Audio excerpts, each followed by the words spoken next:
We're okay to start, Cameron. Tanse kita temskatin ako. Tapi minogisa ka kuta munya kete ka wikian e ka kapian no ska gisa ka e wase skwa kuta tu squatsi na nas komita go ka pe pikta ko e kuta no ska gisa ka uta sumek ka sneka teke te ko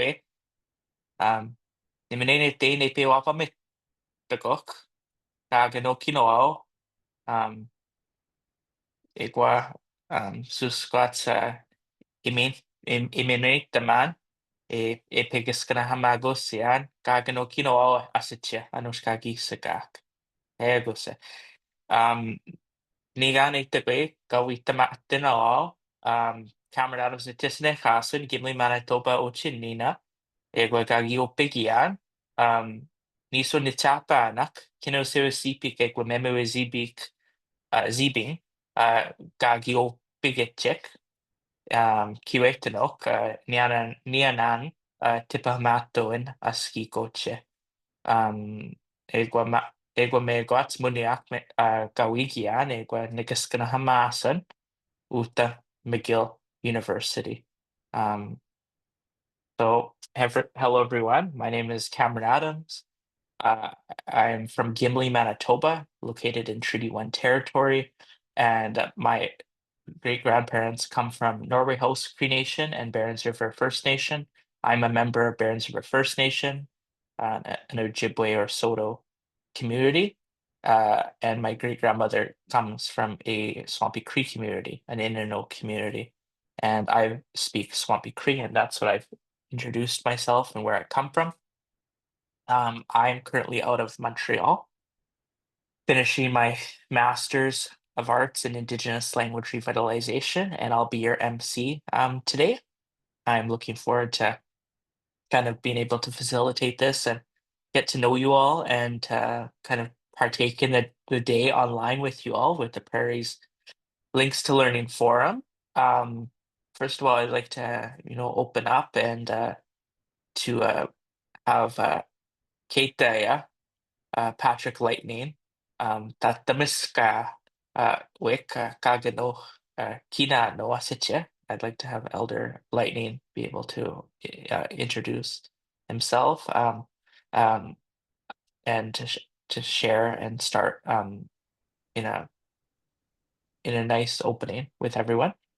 First of all, Elder Keitaya Patrick Lightning Masquitisi Koche Keitaya Egota Oche Egua Nehio Mina.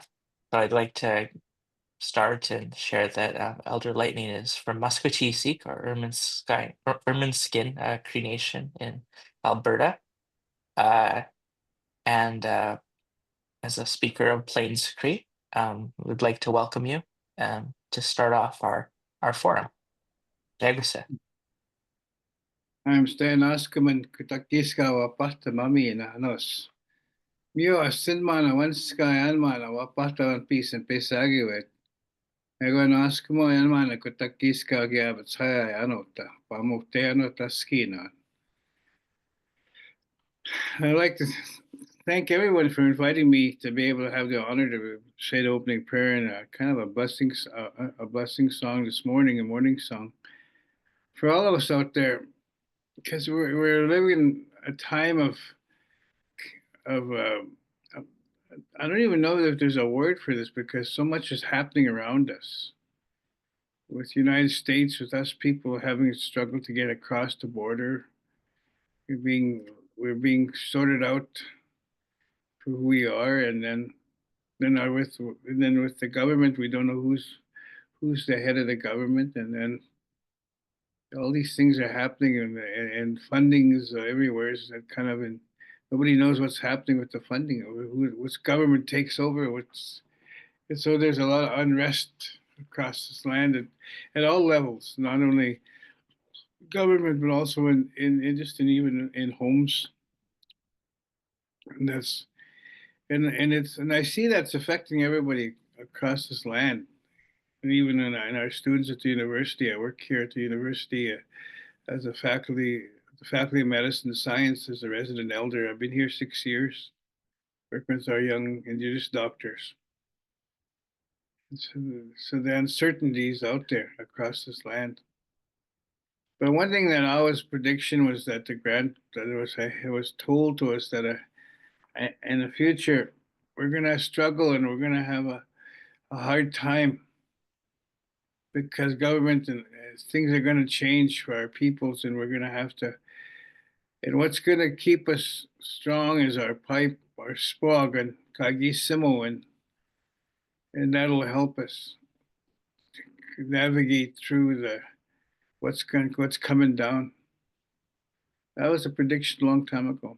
And the sad part, what I find is we forgot about, we haven't taken these predictions seriously because we think we live in this world of Western thought and thought, well, that's just an Indian thing. Even the Indians think that. And not realizing that's real. It's these predictions were given to us to prepare ourselves, our children, our families for whatever comes. And we're instructed what to do is that prayer in our pipe and our spog and our ceremonies will protect us. Just like it protected our ancestors a long time ago. That's why we're still here today. Our ancestors were the annihilation of our people from the government, which was tried and attempted and failed, that we're still here. It's because of our our ancestors praying for us, moving forward to the future. And so we are the future right now. And then the next step is our grandchildren, those Simok, those Kachapansak. They're the future now. And so that's something we always have to be aware of, that it's real. Our predictions, our legend, our story, the spirits and all that, and ancestors, they're real. They're not our imagination, as well as the dark side. The dark side is real. Machaya is real. That's another thing we have to be aware of. That's after our young people. That's something that's we think it's there. There's a saying that the children don't want to tell to the adults because adults don't want to listen. And we need to start listening to the young people as to what the shadows and the knocks and the boogeyman is real. That's under the bed or in the closet. It's not not an imagination. So we need to realize that in the reality that we are living. There's a reality in front of us, but there's also a reality around us we can't see. We need to be aware of that it's real. So I'll say, and now that I've scared everybody across this land, I'll say our opening prayer and I'll sing a blessing song for all of us. No tawi mau se wat sin gami na nas kama na minigis kami na. Wapati ni taisino kwa sa maskinan. Vista paksita at signotivichita sa tsigota. Umatos ke unim ste, umaunotvicha hat signivicha tamak sa kota aisinok. Metset was sa masino tamak sok magiwi hayatsik. Umatota mahumawas kamutapiapia. Notis vicha haya aisinok. Inawak. Nagwar matuta matuskewan. What na one eight mon sexual. Gres wapatma, gres petama, gres pixquel. Guma tuta, guma. Hai man mana.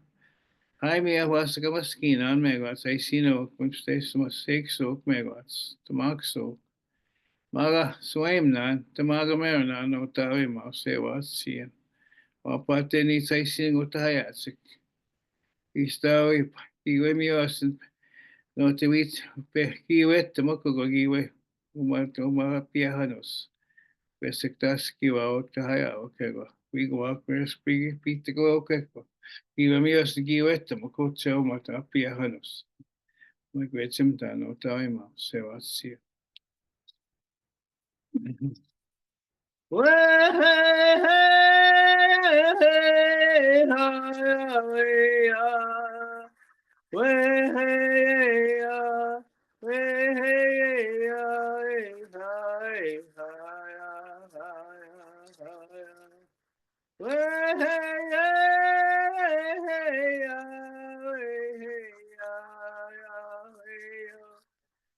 hey, hey, hey, hey, hey, hey, hey, hey, hey, hey. No tawimos Sebastian Sumana no Sahaya Kutakasti Wapatamana Sumana Yahe Hey, hey, hey, hey, hey, hey, hey, hey, hey, hey,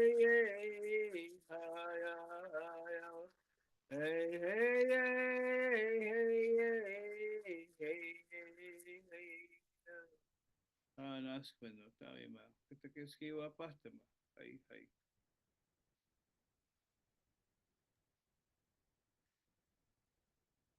Thank you. All my relations. Thank you. Hi, Kate, yeah, Rick. Sus Glatskinasko Mittenam. Yeah.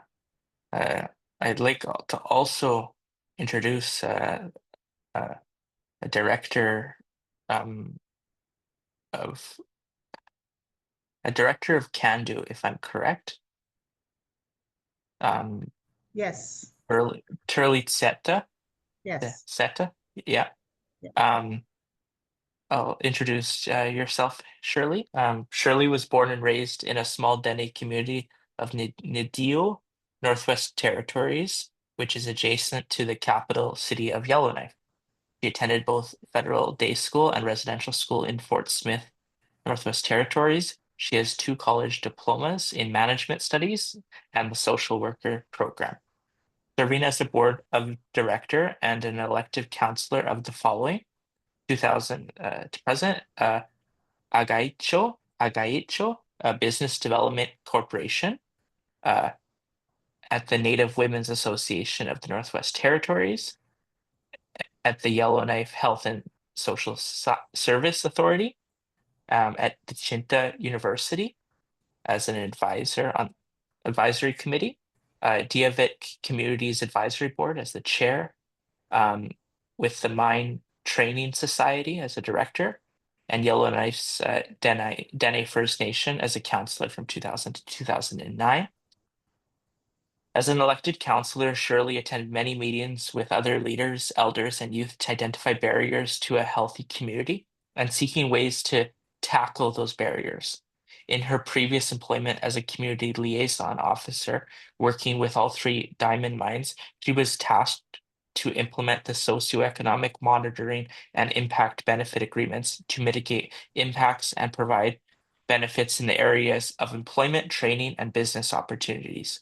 To achieve these objectives, Shirley worked directly with community EDOs to develop work plans and outlined cultural activities, skill development, capacity building, and contract opportunities. Shirley worked as a constituency assistant to 2 Nedhe Wilde MLA from February 2022 to October 2023.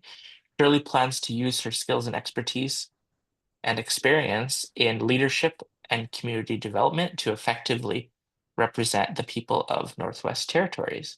Welcome, Shirley. Thank you. Appreciate it.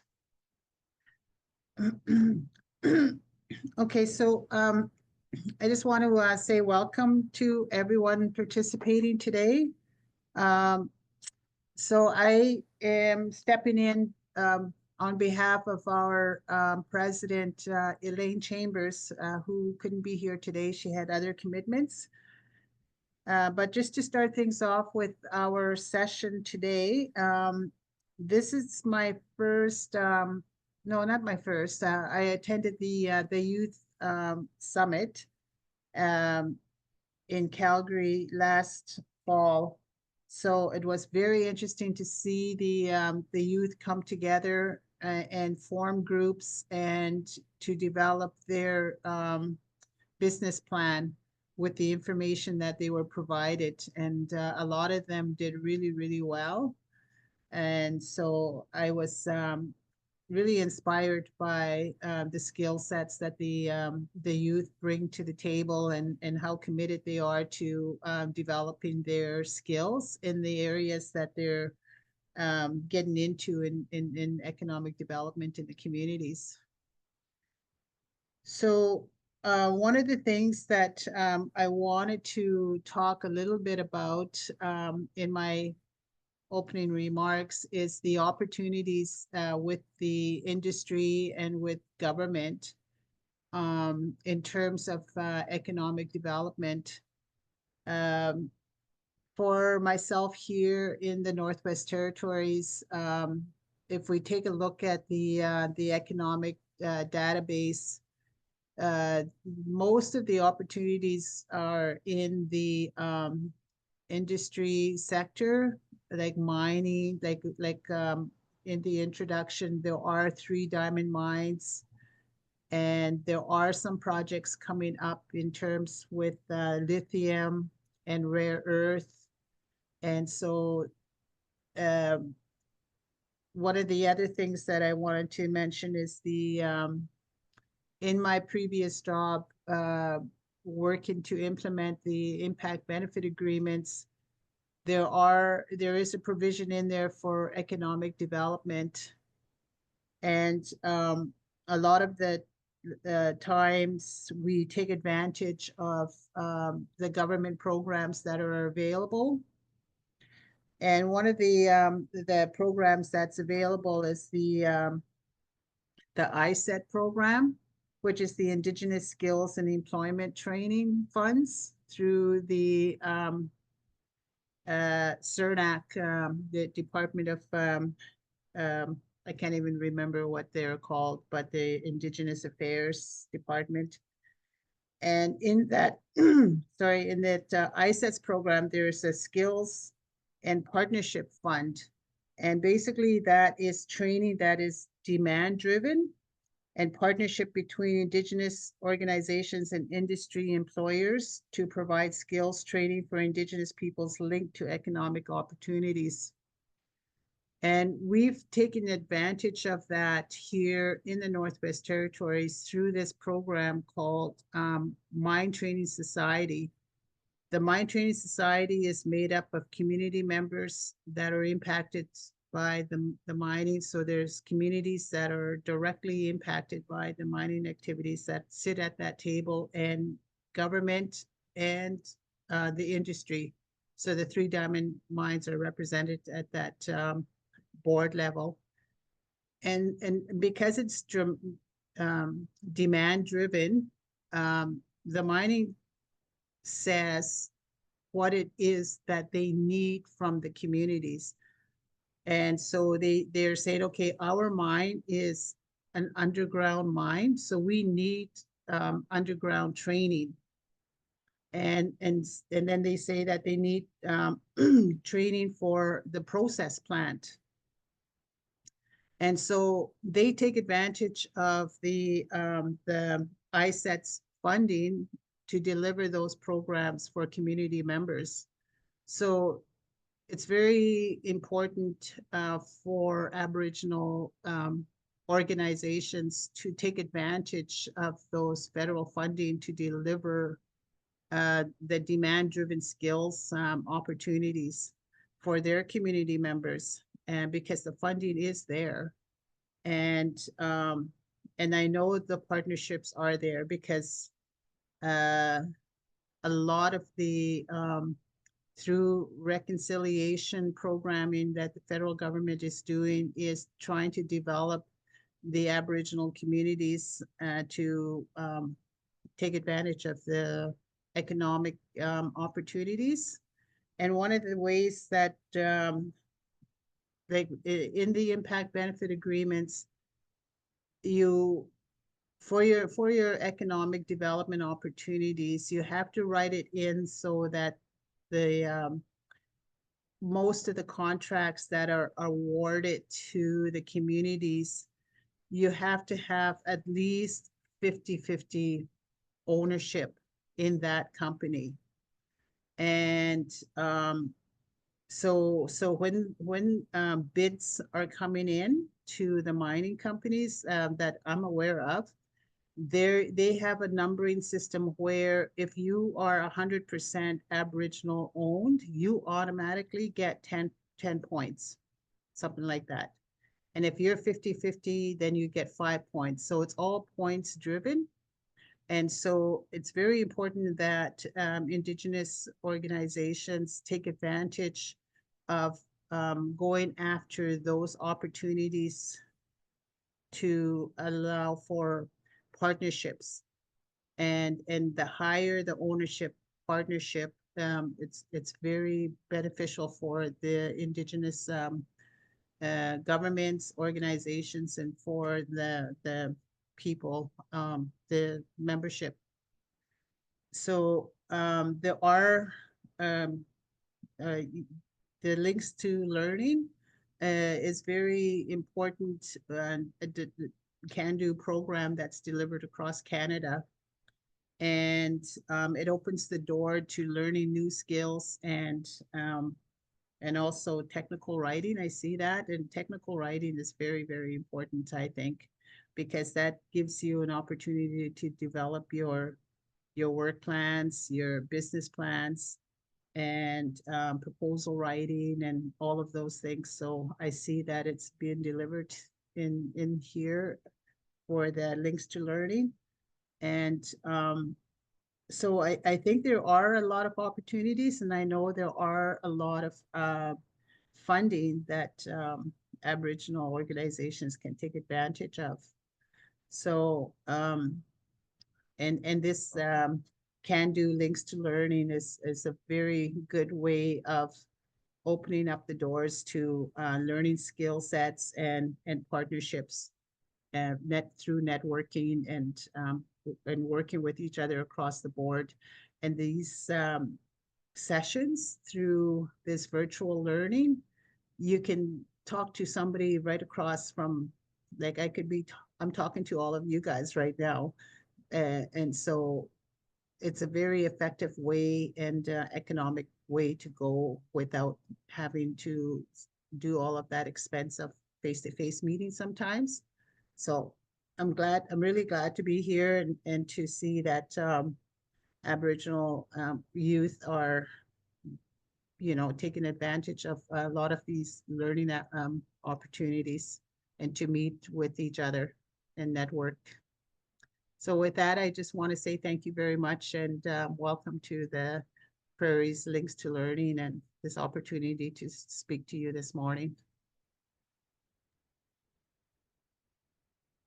Can I ask Shirley? Thank you for sharing your work and all that you're doing in your territory. Um, I'd like to also start with a little bit of housekeeping, I guess, before we continue on with the day. We recognize that, Miss Ois Kamekuta Kitaski no ga peochiek, ego ga peapiek, right? We recognize that you come from all over these territories to come here today. Um, um, the goals of the Prairies Links to Learning virtual event is also to deliver a dynamic technical training forum for First Nations economic development officers and land managers in the prairies to enhance their ability to undertake successful lands and economic development ventures. So today we're going to be having several different workshops that include technical writing, Indigenous participation plans. Then we'll be having a break, 15 minutes, then followed by a presentation on it's TAED and PAED presentation. And then we also have joint ventures, another break, Youth Connect, an economic development session, and then yeah. So for all delegates in attendance today, you can also you'll be entered into a draw for a $500 gift card, including an evaluation draw prize for a $100 gift card.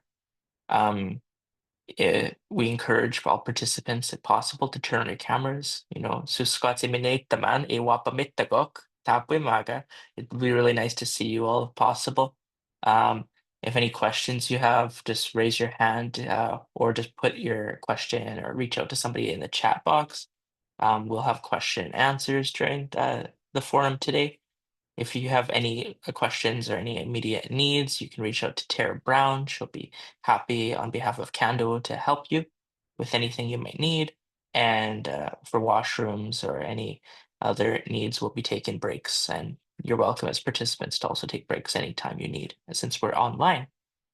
So without further ado, we'll be getting into technical writing now. I'll, the I do not believe I have a bio, but I'd like to welcome the Associate Director of Candu, John Johnstone, as well as the Indigenous Procurement Navigator for Candu, Sarah Montour. Um, Welcome, and we look forward to hearing from you both. Yeah, great. Thank you, Cameron. So we only have a bit of time this morning to go into this. So there's going to be a bit of tips and tricks around technical writing that we're going to talk about over the next 30 minutes, and we're going to talk about it as it relates to writing for any style of writing. I know we're typically looking at whether it's formal documents, whether it be grants and contributions documents, whether it is writing reports, whether it's writing requests for proposal, or even evaluating documents coming in. And what we've been focused on here at Candu over the last while is trying to merge technical writing with basically how to get work done extraordinarily quickly, how to use elements of AI, artificial intelligence, when you're looking at your work, and what can that actually mean, and what are some of the pitfalls of trying to work too quickly or moving too quickly through technical writing, because it is a bit of an art and a science. So maybe what I'll do is I'll turn it over to Sarah first of all. And Sarah, maybe you can set the stage with a little bit of information about some of the things that we're seeing around requests for proposals, what EDOs may be facing based on your experience with your procurement mentorship program, with some of the feedback of where are some of the areas that EDOs are really going to be focused a little bit more heavily on technical writing, or where are some of the spots where this can apply? And then after we think about some of those examples, we'll use those examples to talk about some of the strategies, tips, and tricks that we've been seeing come up. Sure. Sago, good morning. My name is Sarah Montour. I am Candu's procurement navigator, and I am joining you from my home community of Six Nations of the Grand River in Southern Ontario. So recognizing the traditional lands that you are joining from as well. Thank you, John. As Candu's procurement navigator, it's my job to kind of bridge that gap or form that bridge between industry and our communities, our economic development officers or other community members, and with a focus on procurement. So I take our groups through federal procurement, and specifically bid documents, requests for information, requests for proposals. And these documents tend to be incredibly technical, very lengthy, and not easy to read. But the tricky part is you need to read them in order to understand how to respond. So that's where, we need to figure out a way, as John said, to kind of digest very large pieces of information in a way that we're able to understand how to respond. When it comes to bid documents, you'll find that there are mandatory criteria, so things that you must have.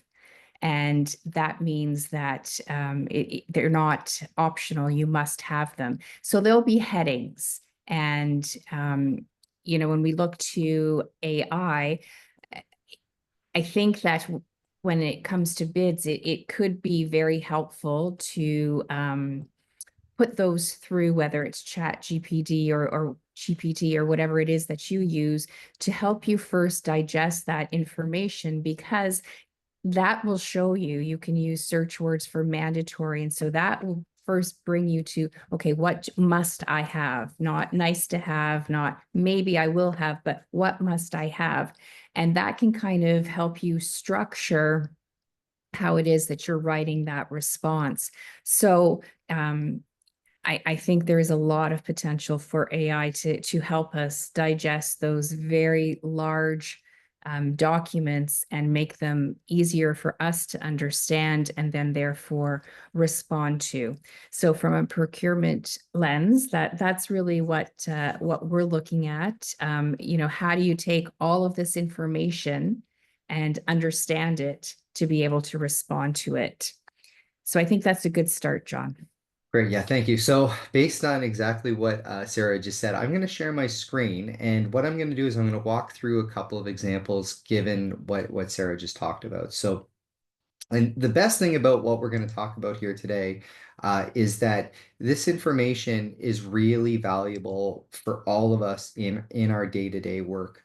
So I'm going to try to share just a piece right now to start. And that should allow me to see that, which it looks like I have. So as Sarah was talking about, like whether we're writing for internal memos, we're writing for our audiences. It's really important to know what your audience is. And like Sarah just mentioned around writing technical documents for government, they actually are just asking you to mathematically understand what the question was and then respond to it in the format or the way that they actually want you to do it, which is no different than almost any other audience you're going to face. The problem is what is that audience actually looking for and how do you do it?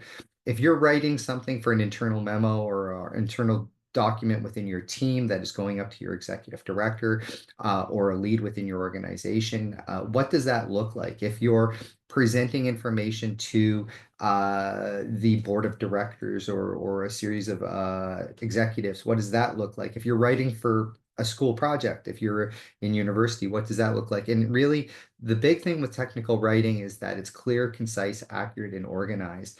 And taking the time up front to do that is something that we don't have a lot of time to do in our day-to-day work, which means that we end up in spots where we're just rushing from one task to the other without a strategy or without thought. Well, that can work if you're going to the exact same audience all the time where you could use a template.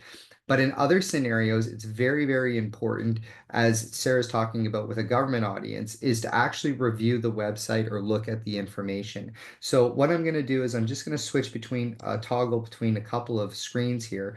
I'm going to show you this next screen where what I have here is actually a list of home pages.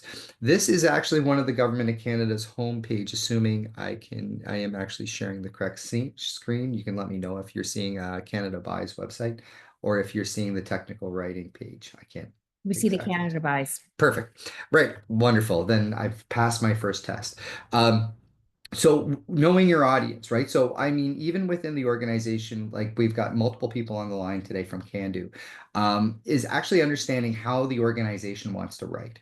How does your boss want to write? How does the audience need the information and how much do they need? How to make it as concise as possible. Some organizations work on the idea that if you've written more than 3 lines of information, your email's too long. Now, that also gets into trouble where if you are trying to explain something that's emotional or something that impacts people, well, maybe 3 lines isn't appropriate. But if you're just doing certain types of tasks, it can be. So within the government context, you may see a multi-page document, sometimes dozens of pages or even hundreds of pages. And within those documents, though, one of the key things is what Sarah mentioned earlier, is that you can actually search for what's a mandatory requirement within a document by searching must, shall, or will with Control F. Or you can actually now, and I've got this open right now, a lot of people now have this Copilot element associated with their Microsoft Office package. So here at Candu, we use Microsoft Office. We actually all have access to this Copilot, or at least I do. I'm assuming everyone else does.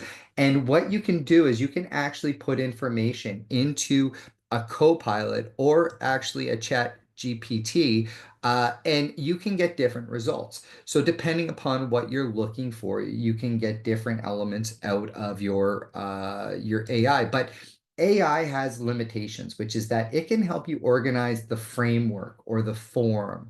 It can also help you with jargon from a particular industry, but it can't actually give you wisdom. It can't actually give you knowledge on what it really should look like. If you need to write an email to a colleague, AI is probably not the right usage if it is something that is personal or may impact that person in a positive or negative way.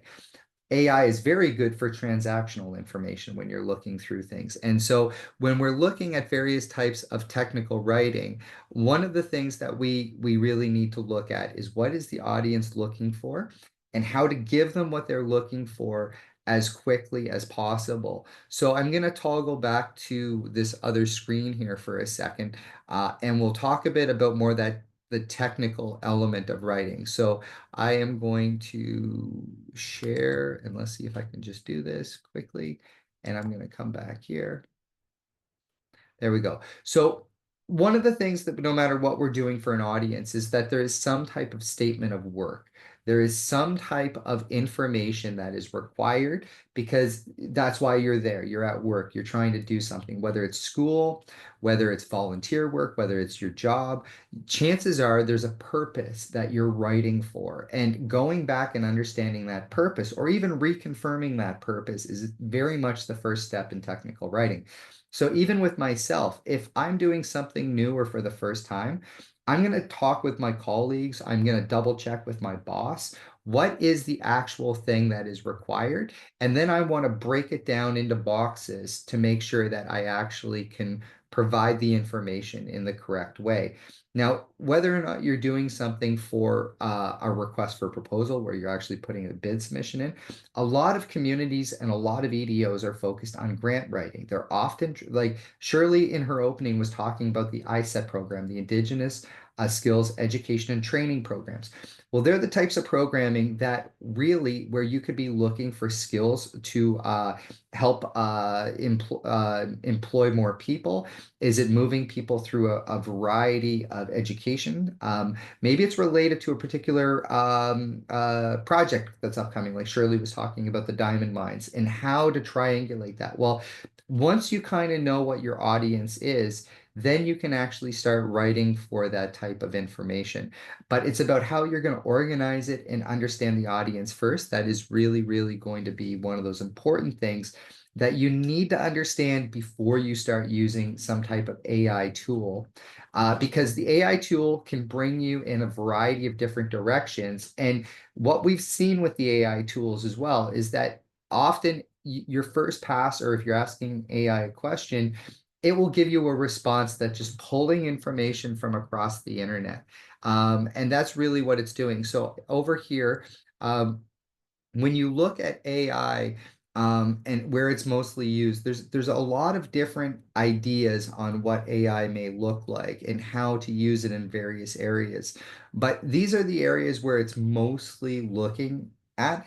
But technical writing is something that is developing. And right now, educational institutions are struggling with it. Even with Can-Do, we're trying to figure out as an organization, how will AI help make us more efficient, but not create risks for us in terms of how we're delivering information and what we're looking at. So maybe just over to Sarah. I don't know if you have any other immediate comments on that, as when we're looking at audiences and we're looking at the use of technical writing, but as it's starting to merge more and more with AI, when we're organizing elements for whether it's a bid or it's a grant proposal or whatever it is, what are some of the things that may impact how people look at the statements of work, or how are they going to organize themselves to be ready to either submit something or to write something as a response to one of these documents? And I don't know if you've got any immediate thoughts on that as well. Well, I think you said it best when you said that AI is probably best used for when it comes to organizing. It at the end of the day, your information is your information, and you truly will know best whether your business or community chooses to bid or not to bid. AI can't help you with that, and it also can't give you the information that you need. You know your business, you know your community best. So using AI to kind of sift through the original documents and to make it more palatable, more easier to understand, break it into smaller chunks so it's easier to digest, and then to help you organize from there. You know, in the dark ages, we used to print everything, or at least I used to print everything. I would cut it into little sections and glue my little sections together. And that's kind of how I would structure and create that first outline. Well, now we have a tool that could help us do that a lot easier so that you don't have bits of paper all over your living room floor and little glue sticks and highlighters trying to get it back together. So just being really cautious of using AI as more to organize your thoughts and your responses and not relying on it to populate your information. Great. Yeah, thank you for that. So one of the things for sure is that within these processes, one of the things that we saw, and actually we did an amazing event recently in Calgary with a group of both procurement officers and Indigenous businesses and EDOs from across the country. And one of the things that we actually attempted was we put together a bid package. So with basically a PDF document, you can actually take that PDF document in something like Copilot here. You can actually use something like Copilot to evaluate that document. So you could actually go into the document and say, look for these words, or use this document to answer these questions, which you would then use to create your direction for your statement of work, for your deliverables, for understanding what the audience is looking for.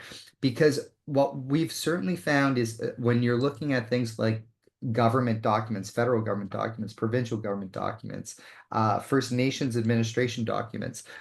These documents are written from the perspective often of risk aversion. They're written from the perspective of a lawyer. And they're often put together based on what was done in the past, which means that what you're seeing is not something that was written with purpose and that was structured in a way to actually have flow through the document. What you're looking at is a series of clauses that have been, to Sarah's point, basically cut and pasted together that are designed to meet the requirements of whatever that process is. And in a lot of ways, it's to de-risk the process for the organizations that's providing funding or providing the procurement opportunity or is providing the job or the grant or the contribution agreement. It's not written from the perspective of the audience that is trying to answer the questions. So with that, you have to get a feel for what that audience is looking for. And if you've done this for 10, 15 years, you can read through those documents and somehow you can just see through that and make it work. But if you're new to this space, spending 3 weeks going through a document now is not necessarily the best use of people's time.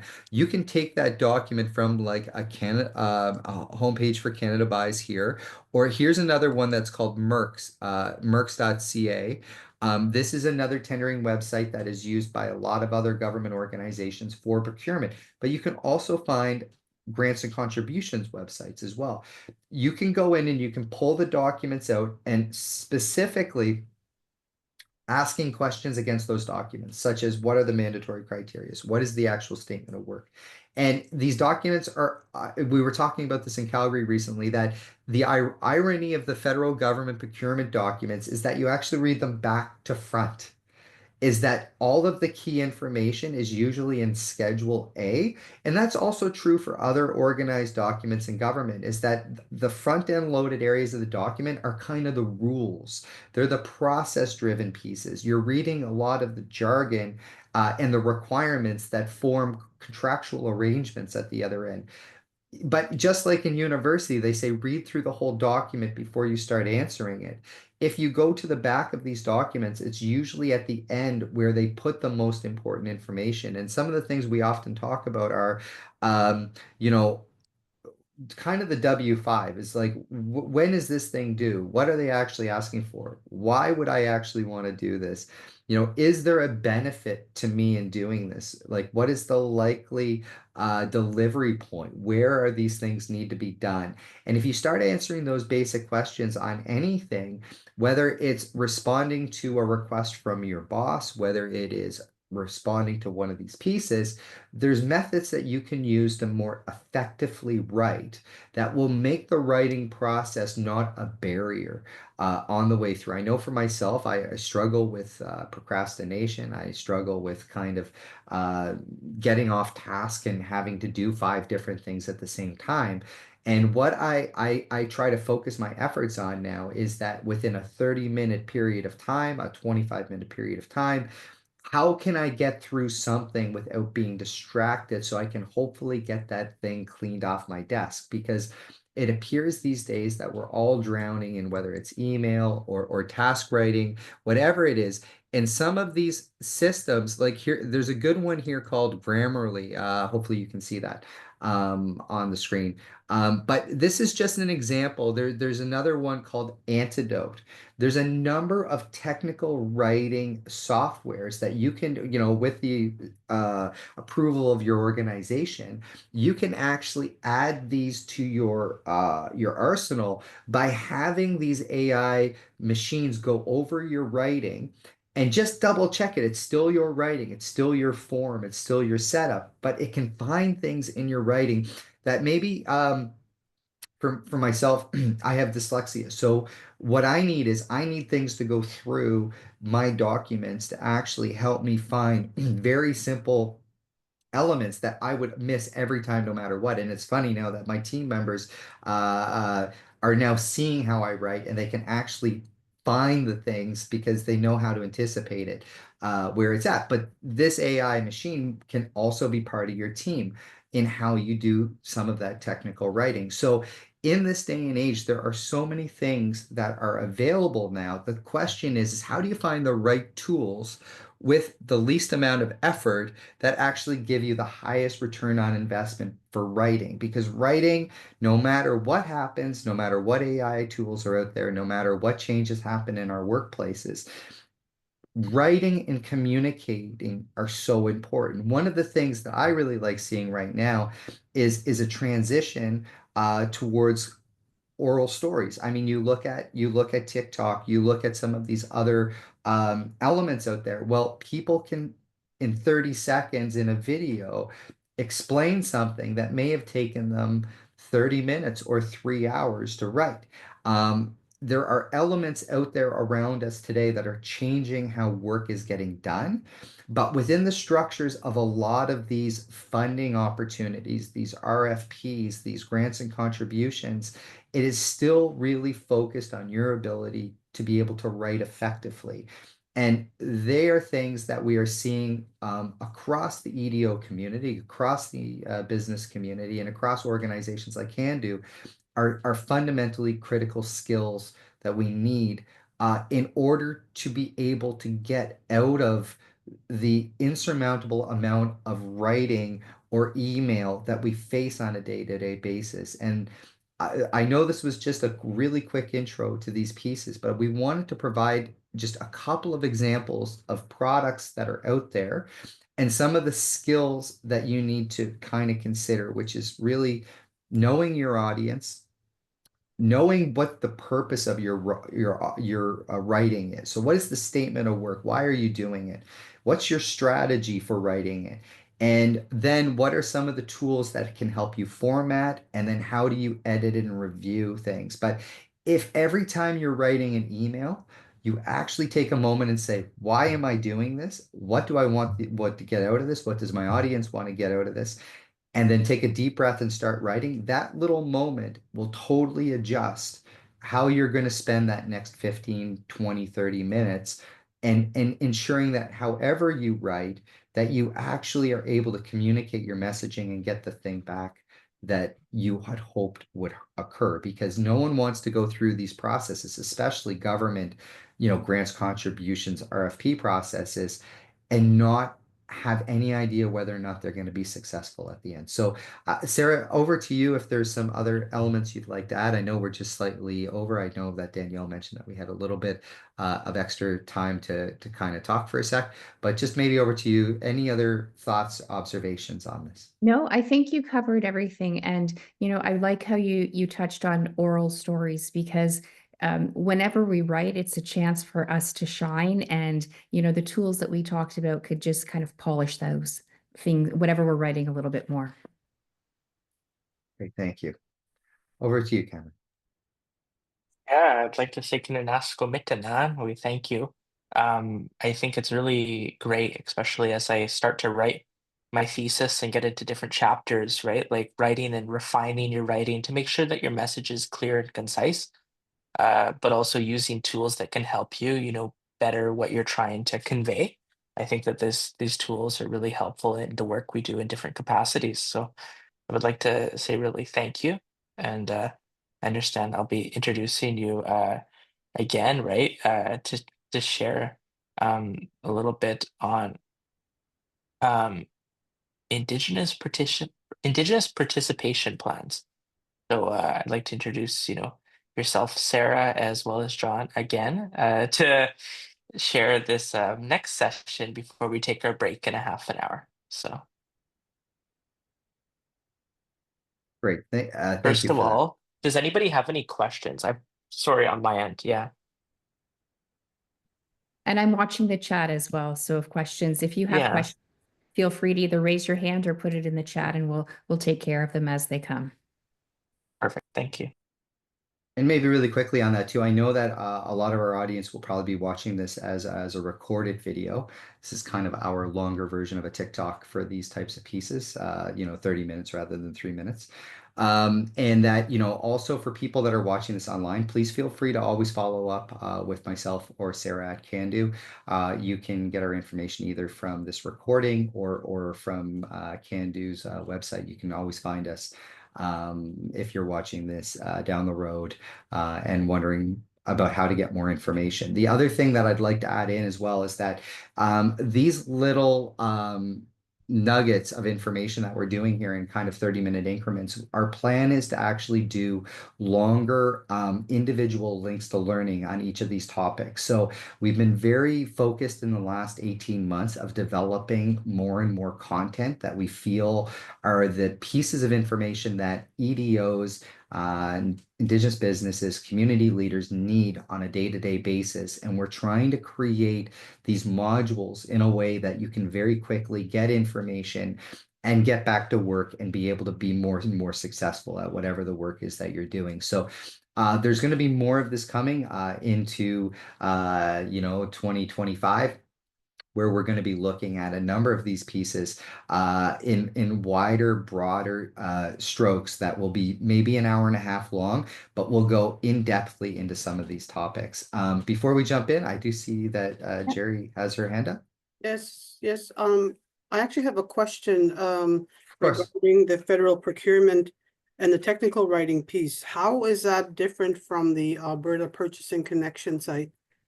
Is Well, that's is the writing the same? Well, it really is in a lot of ways. I think the only difference is I would never want to say that it's 100% the same. But what I would say for sure is that there is so many similarities. I would say that the majority of it is the same. If you can write, Sarah can comment on this as well. If you can write for the government of Canada, you can typically write for any other level of government. We find that the federal system is the most stringent, or is most, I won't say inflexible, but is most prescriptive.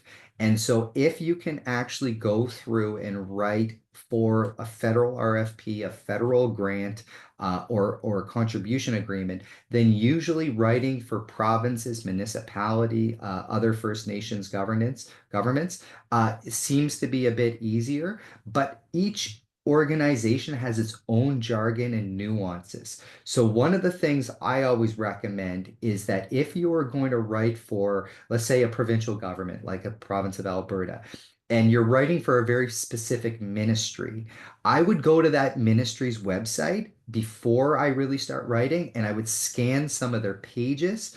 I would look at some of their announcements. I would try to find their, their minister, or if a premier talked about a particular topic, I would go and try to look at some of that information just to see if there was nuances in their language or their motivation or what they were trying to do. And then I would then go back in and I would write, keeping that audience in mind, because the federal audience, even though it may be very similar, may have different nuances that may actually be the difference in your proposal or your bid being accepted versus someone else's. I don't know, Sarah, if you have anything to comment on above that. Yeah, no, I just completely agree. Just looking at the wherever it is that you're writing to, trying to find out what their priorities are, because then you can tailor your writing to capture those priorities.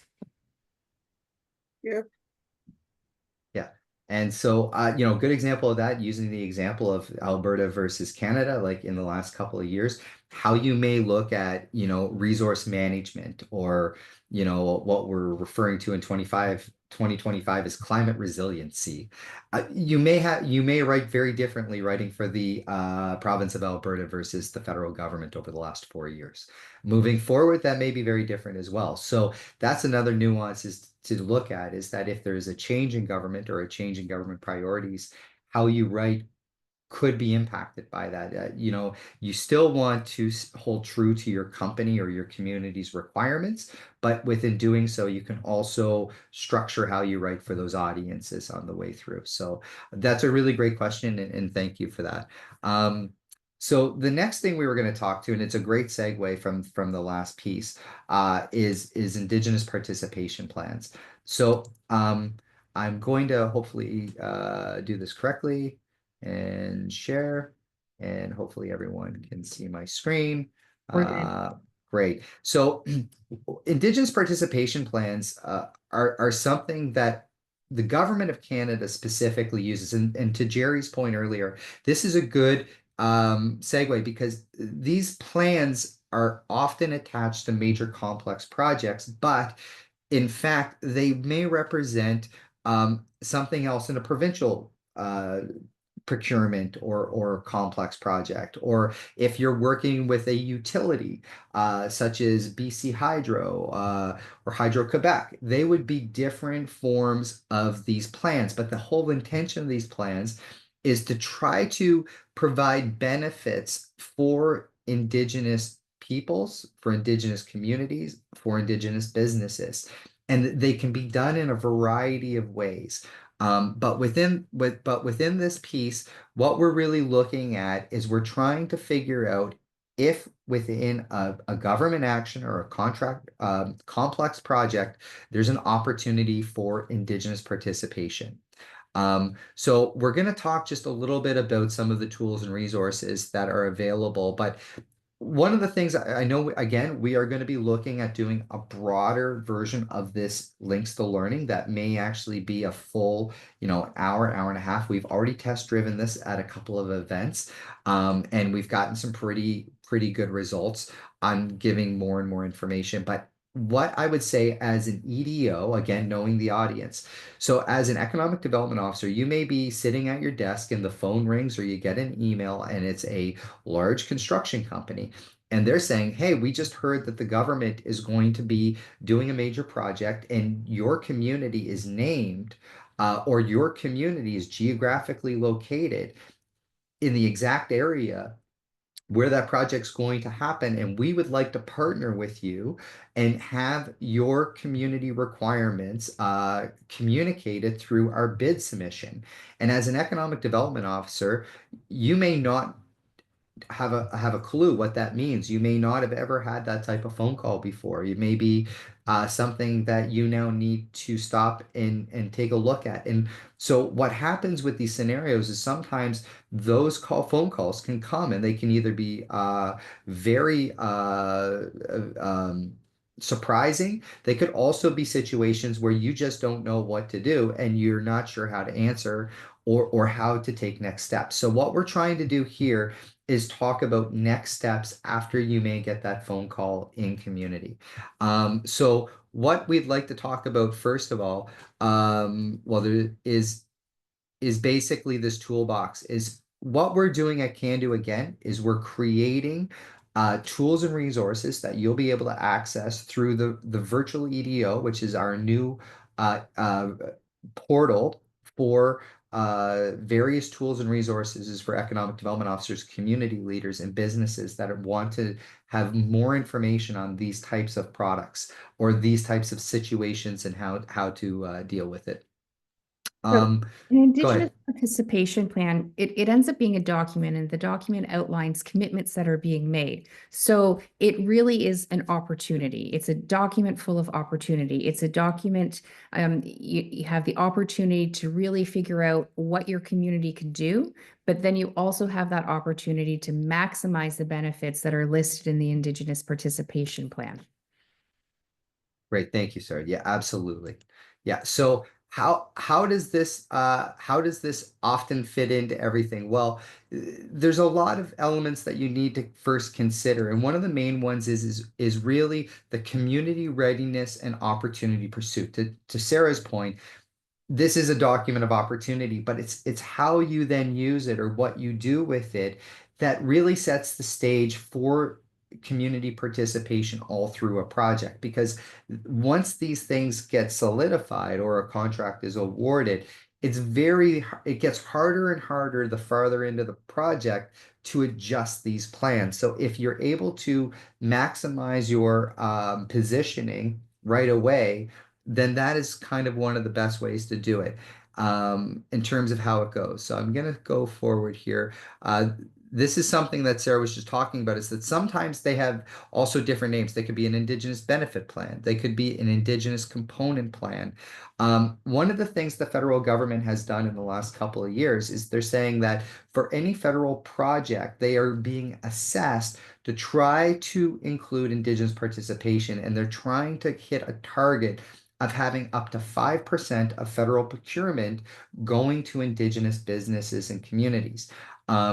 But what that also means now is everyone is trying to understand how best to do that. And the plans are often developed by the prime contractors with input from the communities and from the government of Canada. I'm just going to skip through this piece. One of the things as economic development officers that you need to know is who is involved in that. And maybe, I don't know, Sarah, if you would like to comment on a couple of these pieces on the way through. So there's the Public Services and Procurement Canada, or PSPC. They support the federal departments and agencies in their daily operations. And then there's also Procurement Assistance Canada, which is part of PSPC. And so they focus on really working with businesses. They provide a lot of workshops, one-on-ones, helping businesses be able to respond to those bid documents and that sort of thing. So lots of acronyms and depending on the presentation, those acronyms usually take on different meanings. But for this presentation, PSPC and PAC are primarily what we'll deal with here.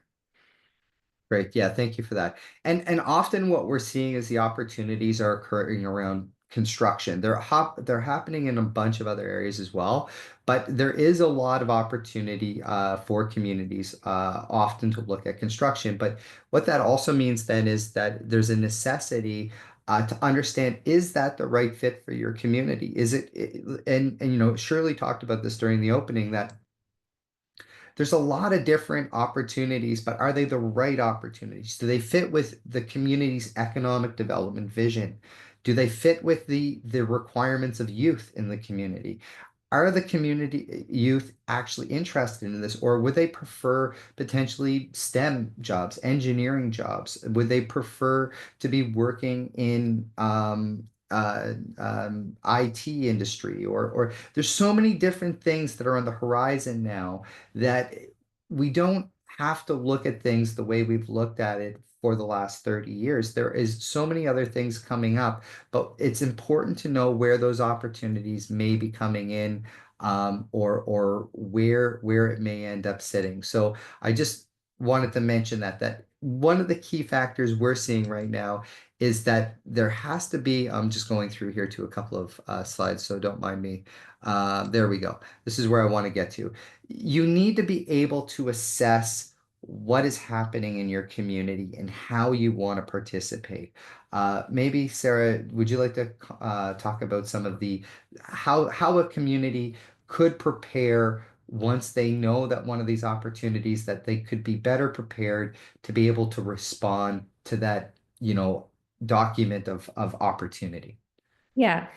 Major projects don't typically just happen. There's not a decision today that tomorrow we're going to build this base. So, being really engaged as much as you can with stakeholders around you allows you to be prepared in as far advance as possible. But before you can prepare, you really have to know where you are as a community. So what do you currently have, and what could be needed, and how are you going to get from where you are to where you want to be? So you really have to understand what economic assets you have within the community. What's your infrastructure like? What's your land and geography? What are your businesses like? Do you have access to capital?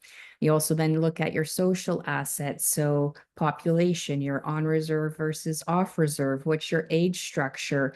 What's your workforce like? What education levels? Do you have tradespeople within the community that are available to work? What would it take people to get from where they are right now to that job ready state?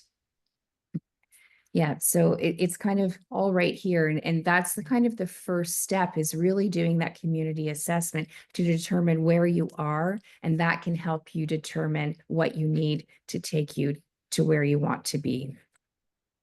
Yeah, and to Sarah's point, what we'll do is also we'll ensure that these slides are going to be posted. This deck is going to be posted to our virtual EDO, for people to be able to find it as well. So for people online or people that are viewing this recording to know that this information is going to be available on the virtual EDO, and that would be a great location to get more of this information. But what we've kind of put into these slides is a series of questions that I know Sarah was just kind of going through and considering, is saying that there's all of these assets. And what I find happens is that if, again, just like we were talking about earlier around the technical writing, if you're faced with a phone call and you're caught off guard and you're not ready for it, that sometimes you may struggle to see where all those opportunities are, or what you actually have as resources in a community.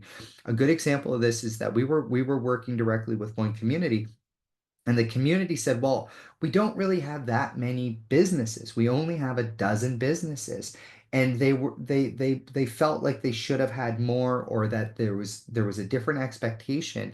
And we sat down with the community representatives, with the EDOs, and we basically said, okay, well, tell us more about your community. What else are you doing? And they said, well, we have a very strong administration, and we have, this was a coastal community, and they had a marine team, and they had a really good administration, and they had rooms within their facilities that they could rent. And all of a sudden, we started actually going through all of these positive elements that they had within the community, that they could actually put on the table as an opportunity for whether it be a prime contractor or that the subcontractors or the governments that were actually buying those construction projects, they could actually then say, okay, there is ways that we can create opportunity for our community, for our administration, for our elders, that we could have knowledge keepers involved with this work. And all of a sudden, they started building out a roster that instead of just having 12 businesses, they actually had, dozens of line items of ideas on how they could participate in something. But the other thing that we found is that a lot of the government projects, especially the federal projects, what they're doing is that they are ranging out from one community to look at regional economic development. So what are the assets of your neighboring communities and how do they intertwine with your community? And is there a way to set up those options for working collaboratively to create more and more of this economic opportunity for a region? They're the types of things that we were talking about earlier on the way through. So also some of the things that may happen is as you've made your list of assets is understanding what stuff could fall into an Indigenous participation plan and what stuff's outside of it. But in my mind, you do that stage after you've completed a greater assessment for your community and understanding what is there. So I'm just going to keep going through because this was a bit of one of our pieces here. Yeah, I that would say okay, go ahead. a good first step would be to look at your community plan if you have one. How old is it? And, start there because probably a lot of the things where the questions that are being asked could be there or at least could give you a good start. Yeah, that's exactly true. And really in some ways too, one of the things that we've talked about in the past is saying that if you look at the current opportunity and you compare it to your economic development plan, then you look at what your vision is for your community and say, where does the community want to be in 10 years? Where does the community want to be in 30 years? What's the gap between the plan, where you're at today, and that vision? And how do you use economic drivers like these Indigenous participation plans to push you towards your goals so that as you're talking with, let's say, a contracting company or, the person writing the bid or the government, that you're not being pulled in the direction that all those other groups want to go in. You are leading the way with your economic vision that's going to help you establish where you're going for the next generation or multiple generations. What we sometimes see is that communities get overwhelmed with these opportunities. They get excited about the opportunities, and then they actually put their resources into something that may or may not be the right fit for their community vision and for the members of that community. So it's important to start with a kind of a methodical process, like we were talking about with technical writing, that says, who is the audience? What is it that you want to get out of it? And how are you going to communicate it? And one of the things that we've talked about here is even creating a very simplistic checklist to start. Just this gives you a basis. And interesting, back to the point that Shirley raised during her opening, is actually looking at ISET holders as a key component for support within your community. And I do have another website that I'll pull up here in a second that is a support finder or an opportunity finder that is provided by the government of Canada that can help you search based on your area where all these support programs are located. But when you're working through the capacity and capabilities assessment, that's a real important piece that we talked about. And we've talked with communities that said, well, we don't really have a PowerPoint presentation. We don't really have an up-to-date economic development strategy. It doesn't matter if it's perfect. It's about having something that gives you a sense of direction. And the more you use it or the more you actively look at all of these documents or these plans, the more they actually solidify your direction as a community. Sarah, do you have anything to add on that one? No, no, I think we're good. Great. Okay. So within an Indigenous participation plan, there is often a number of things that can be looked at. One is a skill development plan. So within a skill development plan, it's about how are you going to bring up your labor force? This is something Sarah talked about earlier, and there's a lot of different ways to do it. And the nice thing is that an Indigenous participation plan is something that can be built organically based on conversation and based on what the situation is. So it's not always defined going in, or shouldn't be. It's going to be defined through engagement and through looking at various elements. So one of the things within it is labor force development or skill development. Um, and so having they have to have, as a proponent, or the people writing the bid, they have to have a human resource plan. And one of the key things that we often want communities to focus on is trying to figure out how to get participation in management or decision making roles within a project. That's an important structure. Where can you upskill or move members of the community into careers from temporary employment? I think that is a strategy that I think is very important to consider on the way through. I'm just going to go ahead here and then say the next piece is subcontracting. So the other thing is understanding, where do you have businesses today, but also understanding that if this is a 7-year project, what businesses could be created within 3, 5, 7 years that could also participate in this project, and carving out a piece of the project that would allow for companies to enter later. And if you can organize some of those spaces at the beginning of the process, you are now creating the opportunity into the future for greater participation. You don't have to know everything on day one when you're looking at these pieces as a community representative. Um, so some of the other things that they look at within the measures is also looking at, are there abilities to sponsor local events? Is there an ability to look at cultural activities? And a lot of these things can be very important, not just for the community, but to educate non-community members that are going to be working in territories. It is an opportunity to share values from your community with others. And we see this more, in my opinion, in and around oil and gas projects. This is something, though, that I really think that for the government of Canada, there is an opportunity to do more of this type of work, especially where a community may not have as many businesses that could directly subcontract in on a major project. So again, the phone rings, and if you already have a couple of these ideas on what you would want to do, the first thing is knowing that when that phone rings and you have someone asking you if you would like to participate in one of these, contracts or one of these major projects, you don't have to answer right away. The big thing is to create time and space so that you can evaluate these different measures against your economic development plan to determine where you'd like to go.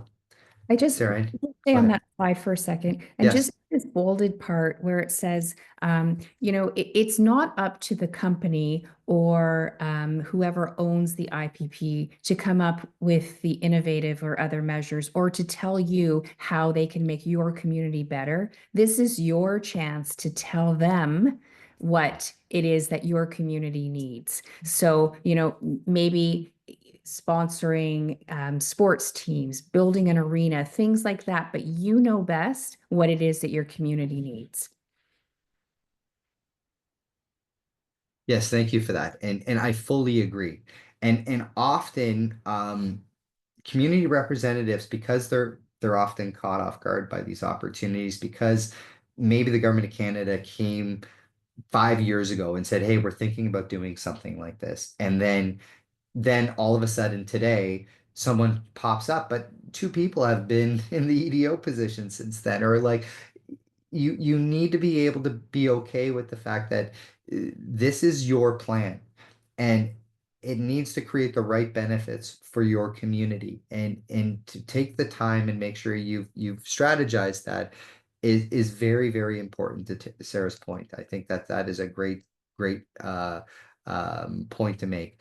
Now, one of the things, of course, is governance and reporting. And again, this being a community focused plan means that the community needs to be able to determine whether or not the values were actually correctly received. A lot of times we see these plans where they have great intentions at the outset. Everyone gets really excited about it, but then either they lose interest, or the process loses its momentum. And I think it's really important, where possible, for the community to hold both the government and whoever those prime contractors are accountable by making sure that the work is actually performed by Indigenous subcontractors, that they can actually track these things. And this is kind of a team effort to make sure that you can get through those processes and ensure that everyone's held accountable. But there are different roles in the projects. And one of the things we've seen in some of the successful projects is where there's a direct link between the prime contractor and the community to manage the Indigenous participation plan. Where we see these projects or these participation plans do worse or fail is when the community is not at the table. So everything that can be done to ensure that the community is actively involved in the governance and reporting goes a long way in ensuring that the end results benefit the community.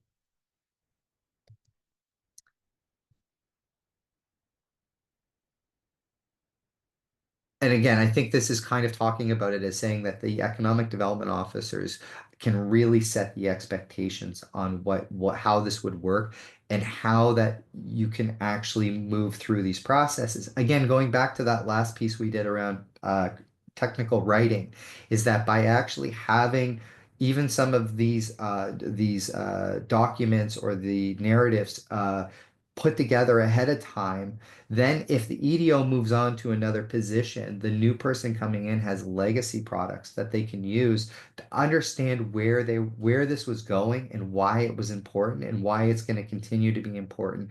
Because some of these contracts or projects, we've seen national defense projects in the prairies that have gone. They're like 30-year commitments. There's one called the Future Aircrew Training Program, which is one example of that is being delivered a lot around Moose Jaw, for instance, is a situation where we're talking about a generational opportunity for participation in this aircrew training program.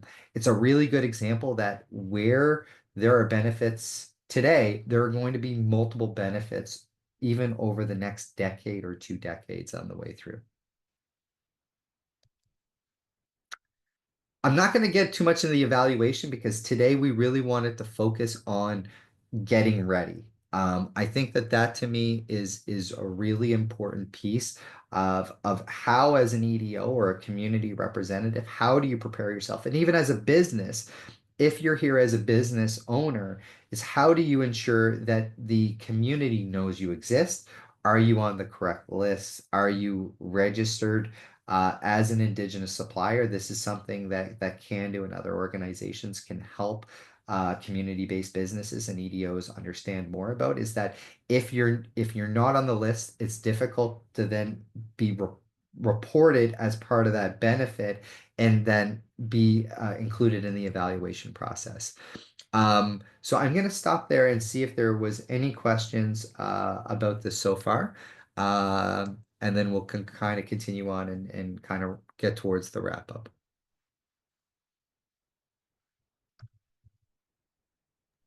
Just flagging that we've added the link to the CANDO's virtual EDO website into the chat.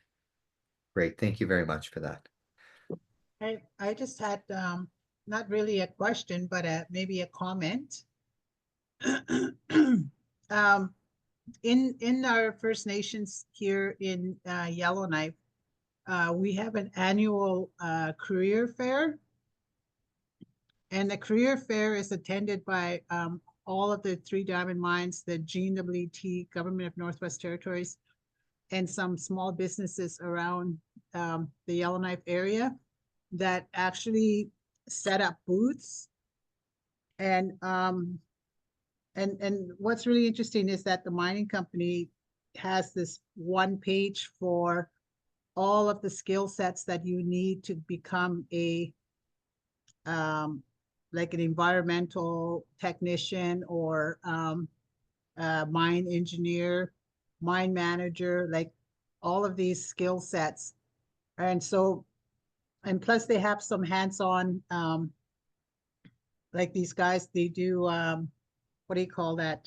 Confined space training. And they have all of the gear on them and they put it on the kids and it's really interactive. And so all of the high school students come through from the lower grades to the higher grades. They set it up so that the career fair is not swamped. But it's very interesting on how they develop it so that the kids get to see what it is that each career that they're thinking about getting into, what the skill sets is required to get to that level. So, and I really like the interactive part of the career fair. And this happens every year. So every year it's getting bigger and bigger. So I just wanted to say that. Thank you. Thank you, Shirley, for that. Yes, and it is true, and it I think one of the things that's really important is that whether as the EDO or community reps is to know those things are occurring, and it's you only really find out by engagement, right? Like, and sometimes the companies have best intentions or the government has best intentions, but they lack the skills in properly engaging with community. And it's like, how do you create the right bridges to know those activities are happening?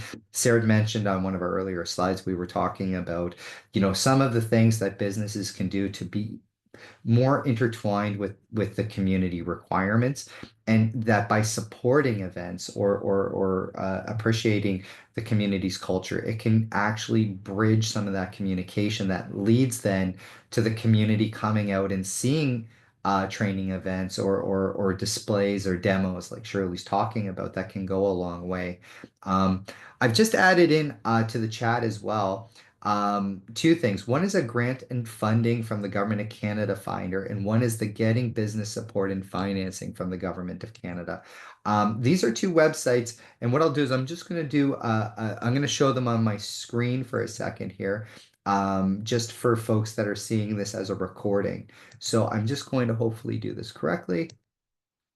And I know that Sarah had also put in the virtual EDO website link. We'll show that a bit later as well. But as there's a couple of websites that can be very valuable for communities. One is Getting Business Support and Financing, and this is basically the business benefits finder. And you can basically click. So let's say, for instance, you're in Manitoba, and you can actually then go into here, and you can actually find numerous links for support across the country. There's also grants and funding from the Government of Canada web page as well that you could look at. But there's numerous other ways to get into these programs, but they are things that can be discussed during the development of an Indigenous participation plan to say to that prime contractor, these are the skills we're looking for. This is what we believe are the right directions for us. But then we also see that there is stackable grants, contributions, opportunities to bring in these programs that can help build that capacity in your community.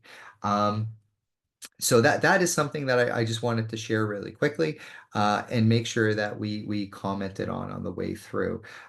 So I see that we are over just a little bit. We've kind of moved into our break slightly. So what I would say is at this point is that, again, we're going to be doing much broader programming around Indigenous participation plans over the next year.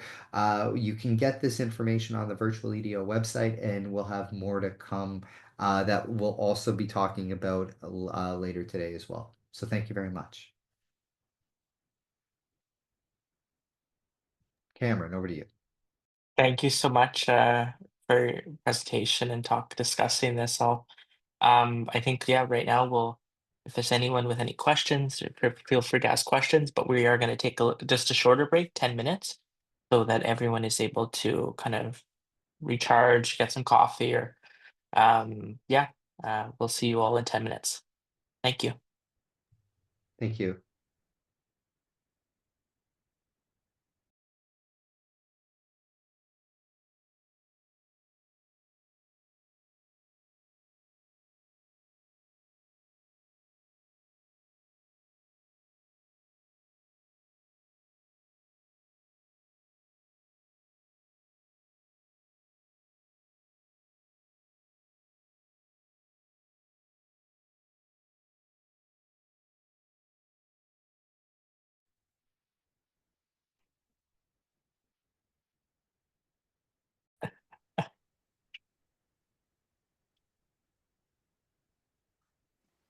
I'm still trying to figure out what I'm going to order for breakfast, Cameron. Yeah, I guess it's early there, hey? Yeah. Well, it's only like I'm on the coast, so it's yeah, it's okay, 10 o'clock. 9:42. Yeah.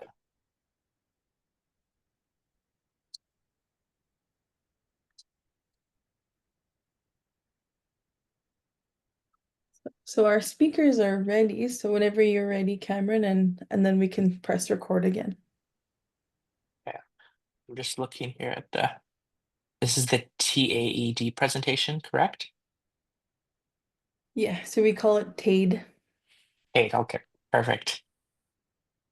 Okay, so I'd like to welcome Gary Potts, certification coordinator, CANDO, and TAID graduates Aidan Kindrop, research coordinator for CANDO, and Daniel Nychuk, uh, CEDI programs officer for CANDO. So it's all yours, Jerry. We look forward to your presentation. Okay. Thank you. Abawashtit, ishnishu chigabwan na habane. Makuchenin hagichu gukumnanin barigudantin. Ishnishu pawan. Just giving thanks for the day in my language. I'm Stony. I speak Stony.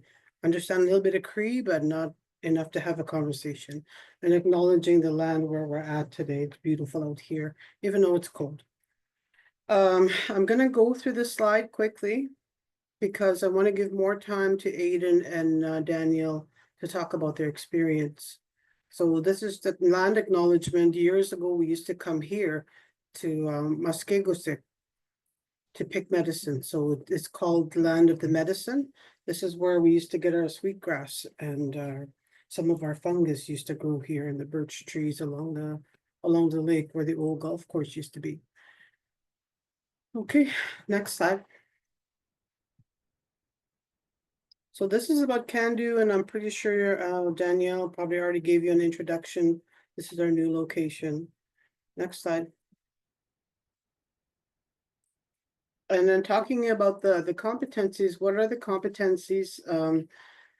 CANDO had initially started with 16 competencies in 1991, and then over the years, things change and experiences evolve. So CANDO in 2018, they developed a new, 2016 actually developed a new list of competencies and reduced the 16 to 11. So we now have 11 competencies, and these competencies are created with good intent by Indigenous educators and Indigenous EDOs because of the experiences and the knowledge and all the things that happen in the communities. So the combination of that knowledge and the skill set was used to create these competencies for our Indigenous EDOs. And it's based on 4 guiding principles for education and training, which is that it has to be relevant, that it has to be accessible, that it has to be affordable, and that it is certified. And what that certification means is that when you receive a TAID certificate or a PAID certificate, it verifies and it speaks about your professionalism as an EDO, that you're qualified and that you're certified, and and you can do what needs to be done in your community. Okay, next slide.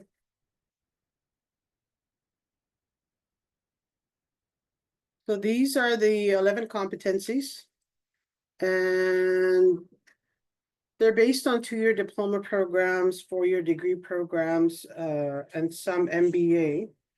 And I did list them Right now, we have 1, 2, 3, 4, 5. I think we have 9, 7 of them are in diploma programs.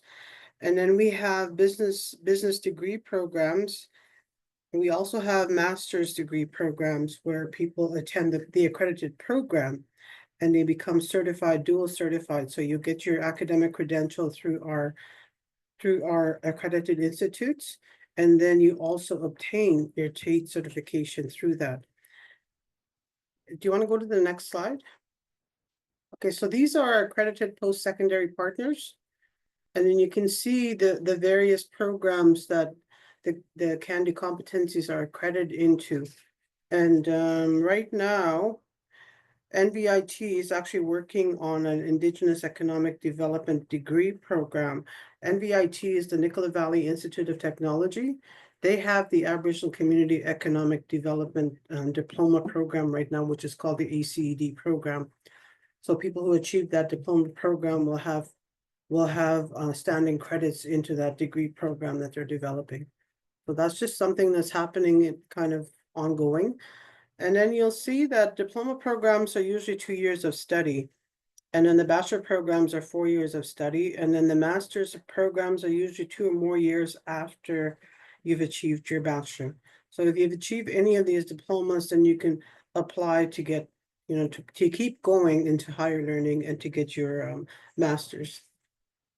Next slide. So what is certification? Certification provides professional credentials that says you're qualified, you're ready to do this work as an EDO in your community. And it recognizes your experience also, your cultural integration, your understanding of where you come from, the various parts of Canada, various cultures, different perspectives. So you have that knowledge already. And then it provides a unique learning environment. Like say, for example, our links to learning events.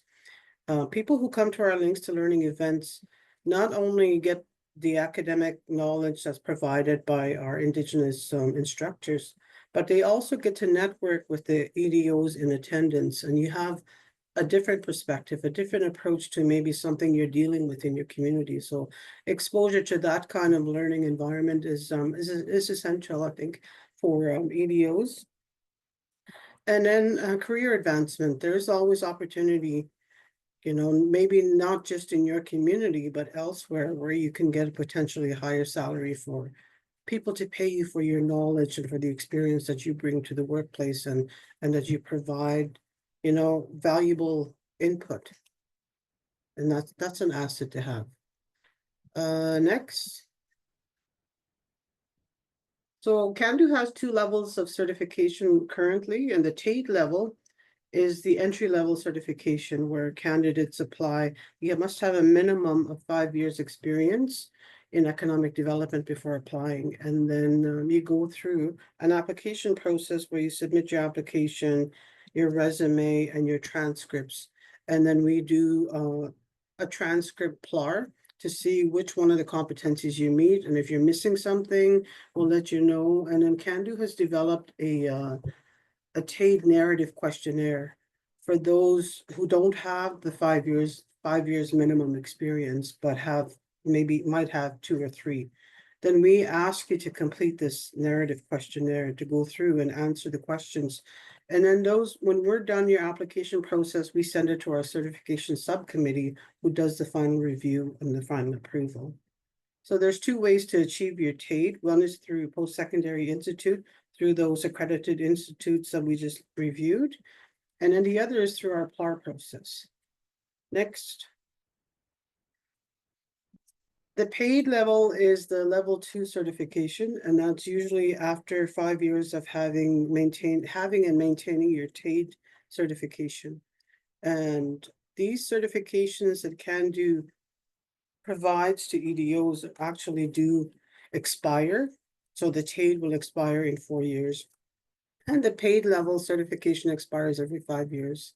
And again, you have to maintain and to renew. So you have to attend a CANDU event. You have to attend the conference and attend a accredited learning experience, or even provide your information. Say, for example, if you're an EDO offering workshops and attended other economic development conferences, then you report all that on a form that we have that we send out to the candidates who want to renew, and then they complete all the paperwork and they send that back to us. And then again, we have to gather all this information and send it to our certification subcommittee for approval. Okay, next. And then the CANDO scholarships, CANDO members are actually very fortunate that they have 2 scholarships every year. And the first one is the NEEF scholarship. Okay, it's on the next page. And then the second one is the CIBC, but the NEEF scholarship, the deadline for this one is September 30th of every year. And this is $3,000 award to students registered in a diploma program, 4-year program in the fields of business administration, economics, business finance, management, natural resources, or community economic development. And they go through, we start our application process, and I know the forms are already out. So we do the reviews by the end of October, and by November, we have our scholarship review committee review, and then decisions are made before the end of November. So by December, the recipients who qualified will receive the $3,000 award. Next. And this is the CIBC NEEF scholarships, and this is in partnership with Inspire. We don't actually get to review the applications. What we get is when Inspire has done all their screening and has selected their candidates, they'll send us the letter of intention for each candidate that they would like us to review. So that's a different process. We don't make the decision on how much money they're going to be getting, but we do go through a whole process in reviewing the applications and recommending this person might be a good applicant to receive the award. And you look at all their demographics, you look at where they're coming from, you look at what they're attending, you look at what year they're in, and all that decision is made by our review committee, and then we send the selections back to Inspire. Next. And that's the end of my slide. Pretty quick, but I wanted to go through quickly because I wanted to give Aiden and Daniel a chance to talk about. Thank you. Back to you. Thanks, Jerry. I guess I can jump in. I'll introduce myself. My name is Aiden Kindop. I'm the research coordinator for CANDO, and I'm also a member of the Northwest Territories Métis Nation. I was raised here in Calgary, and I went to school at UVic for economics and Indigenous studies.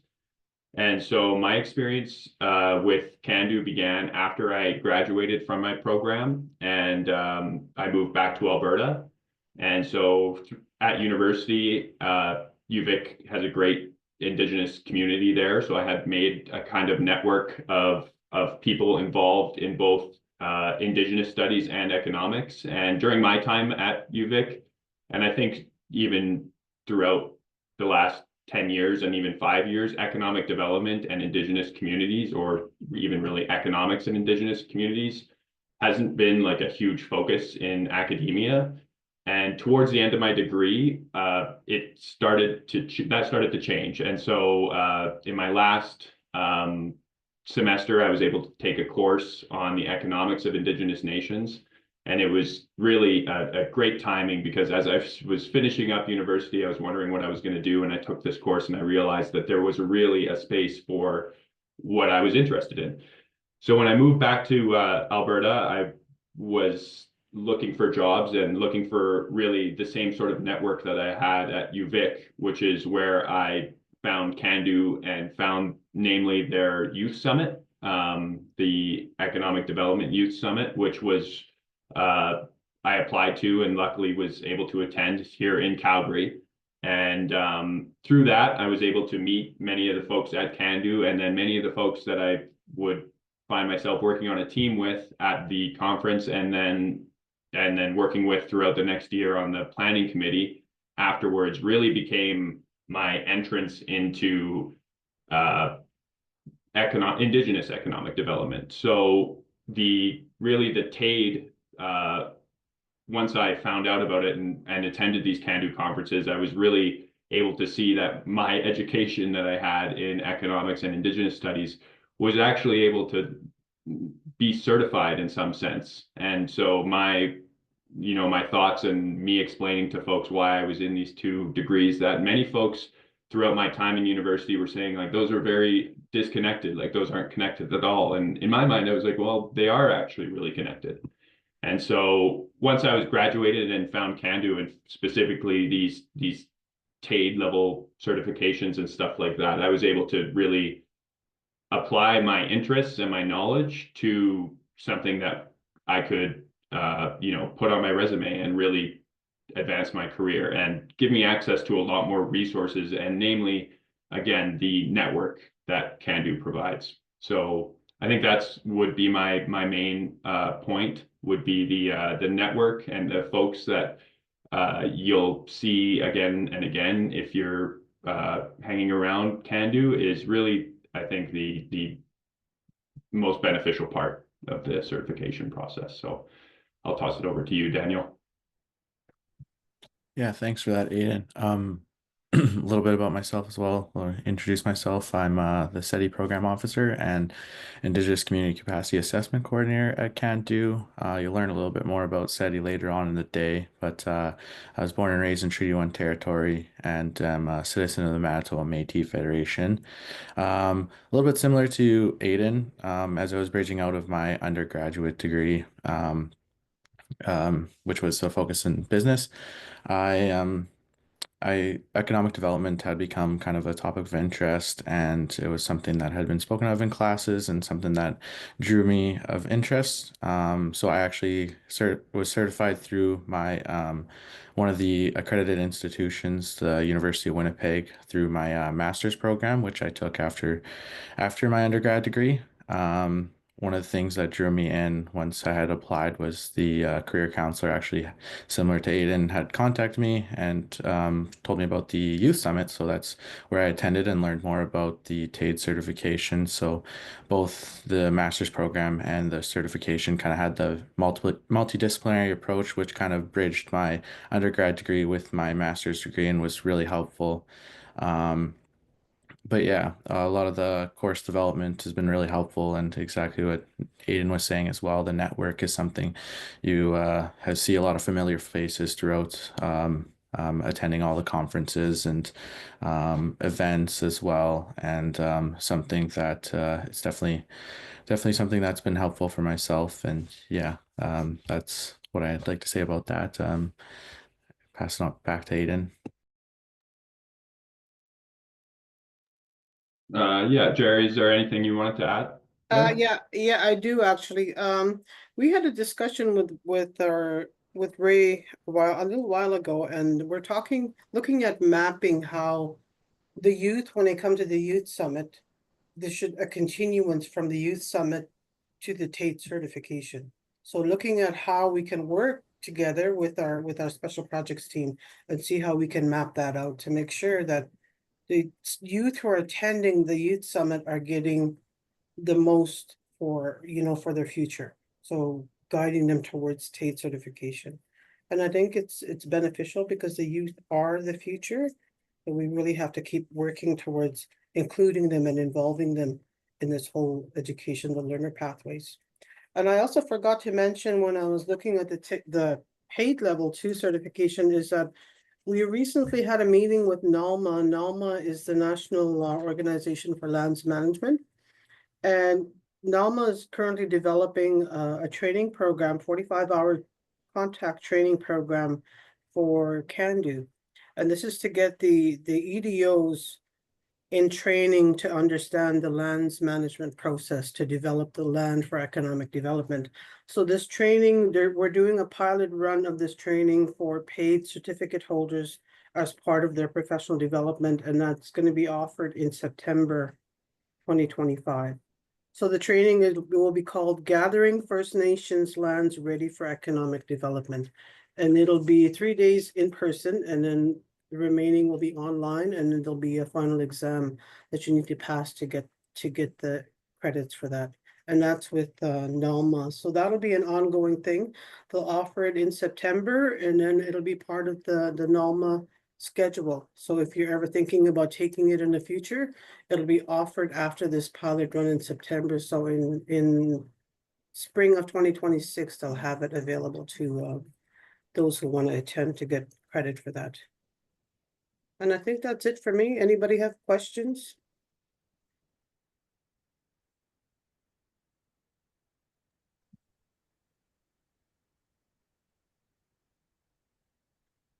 I'd like to say thank you. I don't know if Thank there's you. some questions.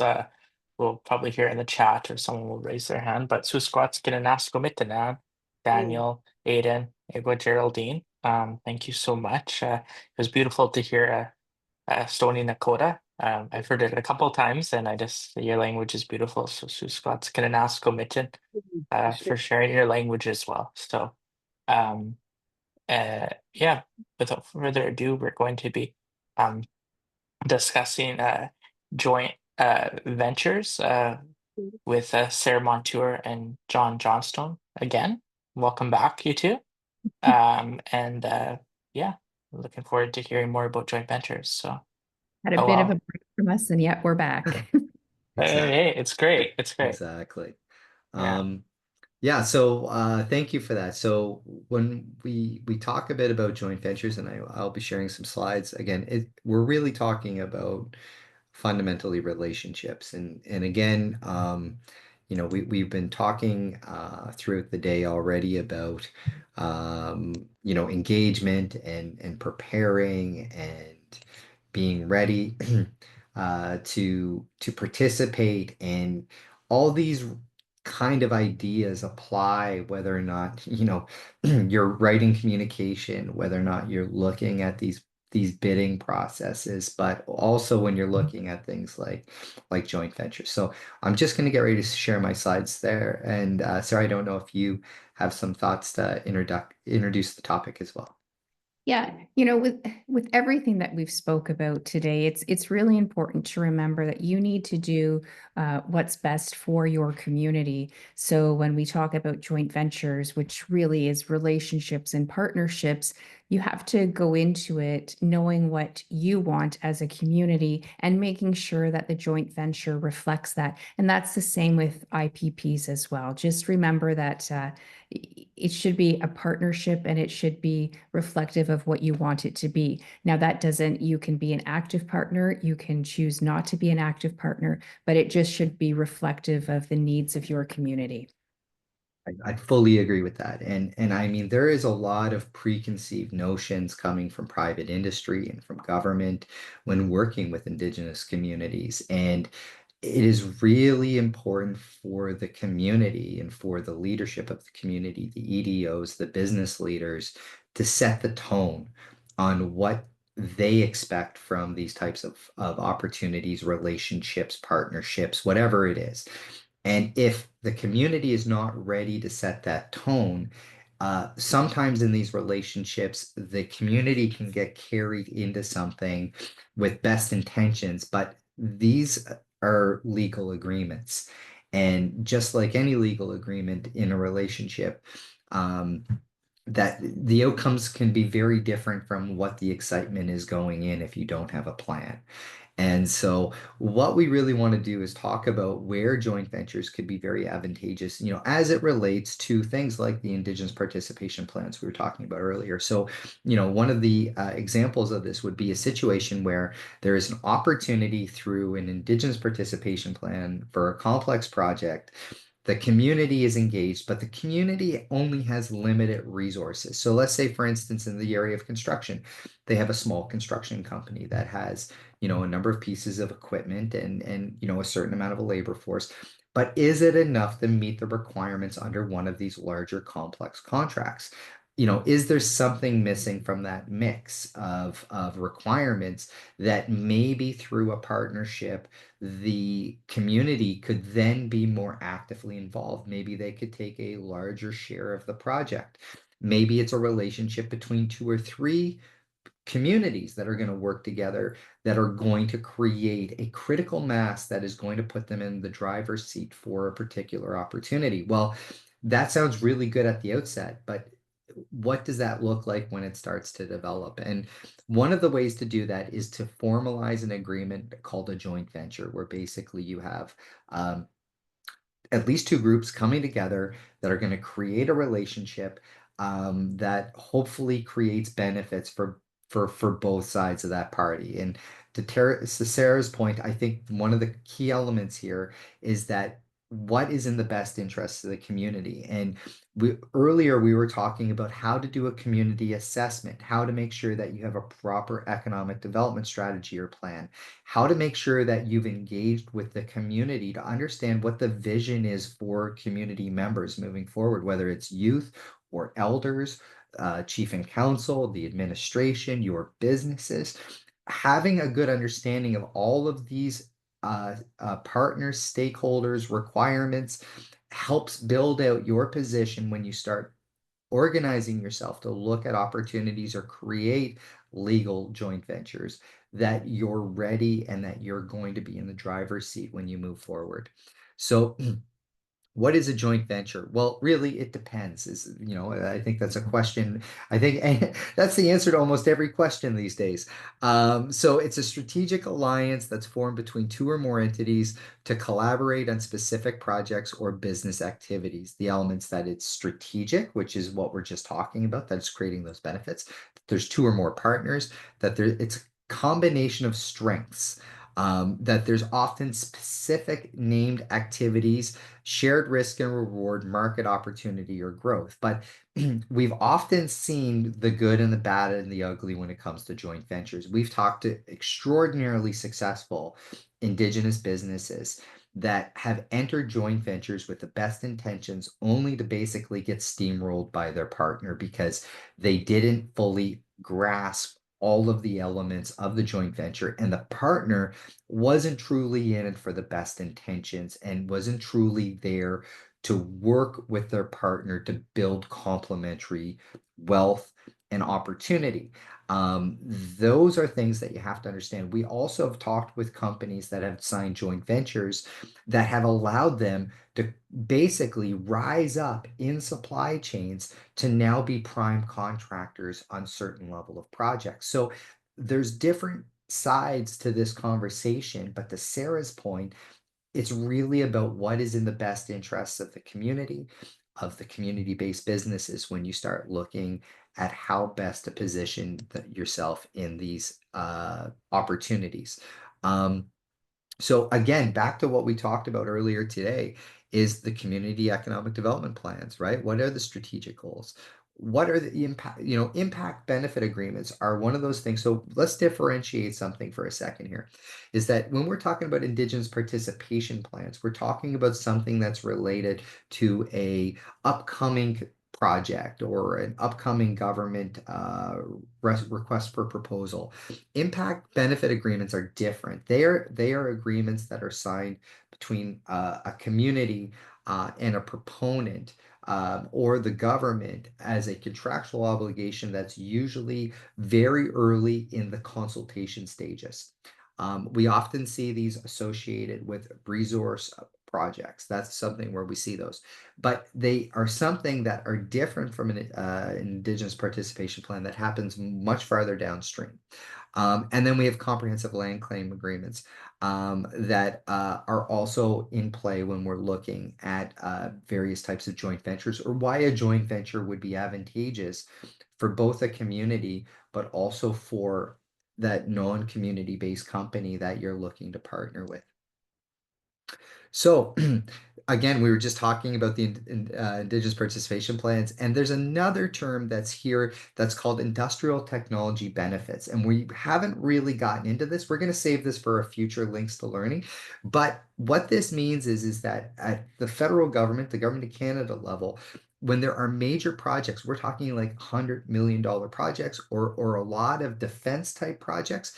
These are the types of projects where all of a sudden the proponent or the company that wins that bid or wins that project will have a responsibility to also do economic development within the geographic area. This may be very, very valuable, especially to communities that are in the north of the prairies, where we're looking more at national defense installations.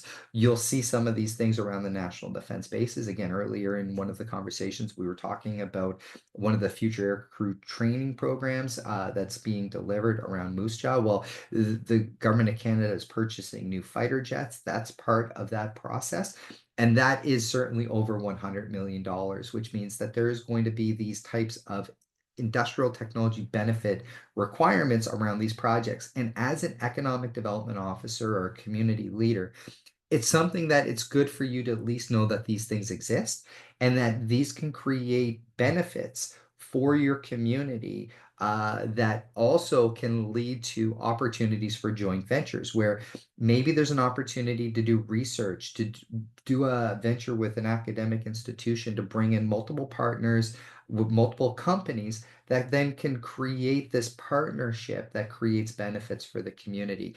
So I'll just leave it there on the industrial technology benefits piece because we will have more coming from Candu in future links to learning on this topic, but it's just important for the audience to know they exist.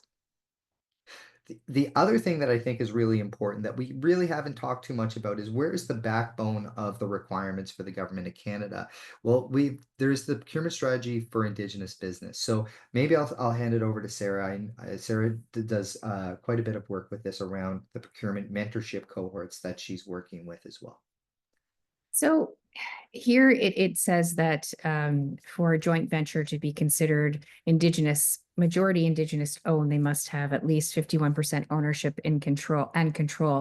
I will say that lately there has been a bit of a shift, and communities aren't really they don't really feel the need to supply and disclose those ownership documentation. So what we'll see more and more is a letter from the band, from the community, verifying it is in fact an Indigenous owned business. And we have seen more and more larger companies accepting this documentation instead of getting those ownership and control documents. Because rightly so, community-based businesses don't feel those ownership documents are anybody's business except their own when the chief will sign a letter saying we verify this to be an Indigenous owned business. It's important, though, that it is identified and recognized as an Indigenous owned business when it comes to set aside opportunities through the procurement strategy for Indigenous businesses. There are, for certain contracts, for certain amounts, there can be amounts set aside for Indigenous owned businesses. So, just something to keep in mind as you're structuring that joint venture. You want to make sure that there's something, whether it's the ownership and control documents or a letter from the community verifying that it is, in fact, an Indigenous owned business. That's why it's important. Yeah, thank you, Sarah. And one of the things we've certainly seen here is that like Sarah mentioned, there's a major shift that's occurring right now, and Candu is heavily involved in what hopefully is the next iteration of this procurement strategy for Indigenous business, where we're trying to push back and make sure that all of these requirements are actually then verified and actually controlled by an Indigenous-led entity and not necessarily Indigenous Services Canada. There is a number of things at play here. And to Sarah's point, we are seeing more flexibility coming in on this, but as an Indigenous business and as an Indigenous joint venture, you just don't want to be in a spot where through these processes and all of the potential requirements of setting up a joint venture, you miss the mark on some of these requirements that would then actually put you in a place where you were not able to compete or support your community in gaining the benefits from the potential of some of these federal opportunities like the Indigenous participation plan. So always check in on this. And the caveat on this is that we are here providing basically a primer on how this all works. It is really important for you to talk with accountants and your legal professionals to ensure that you really know where you're going with this and how you want it to be organized,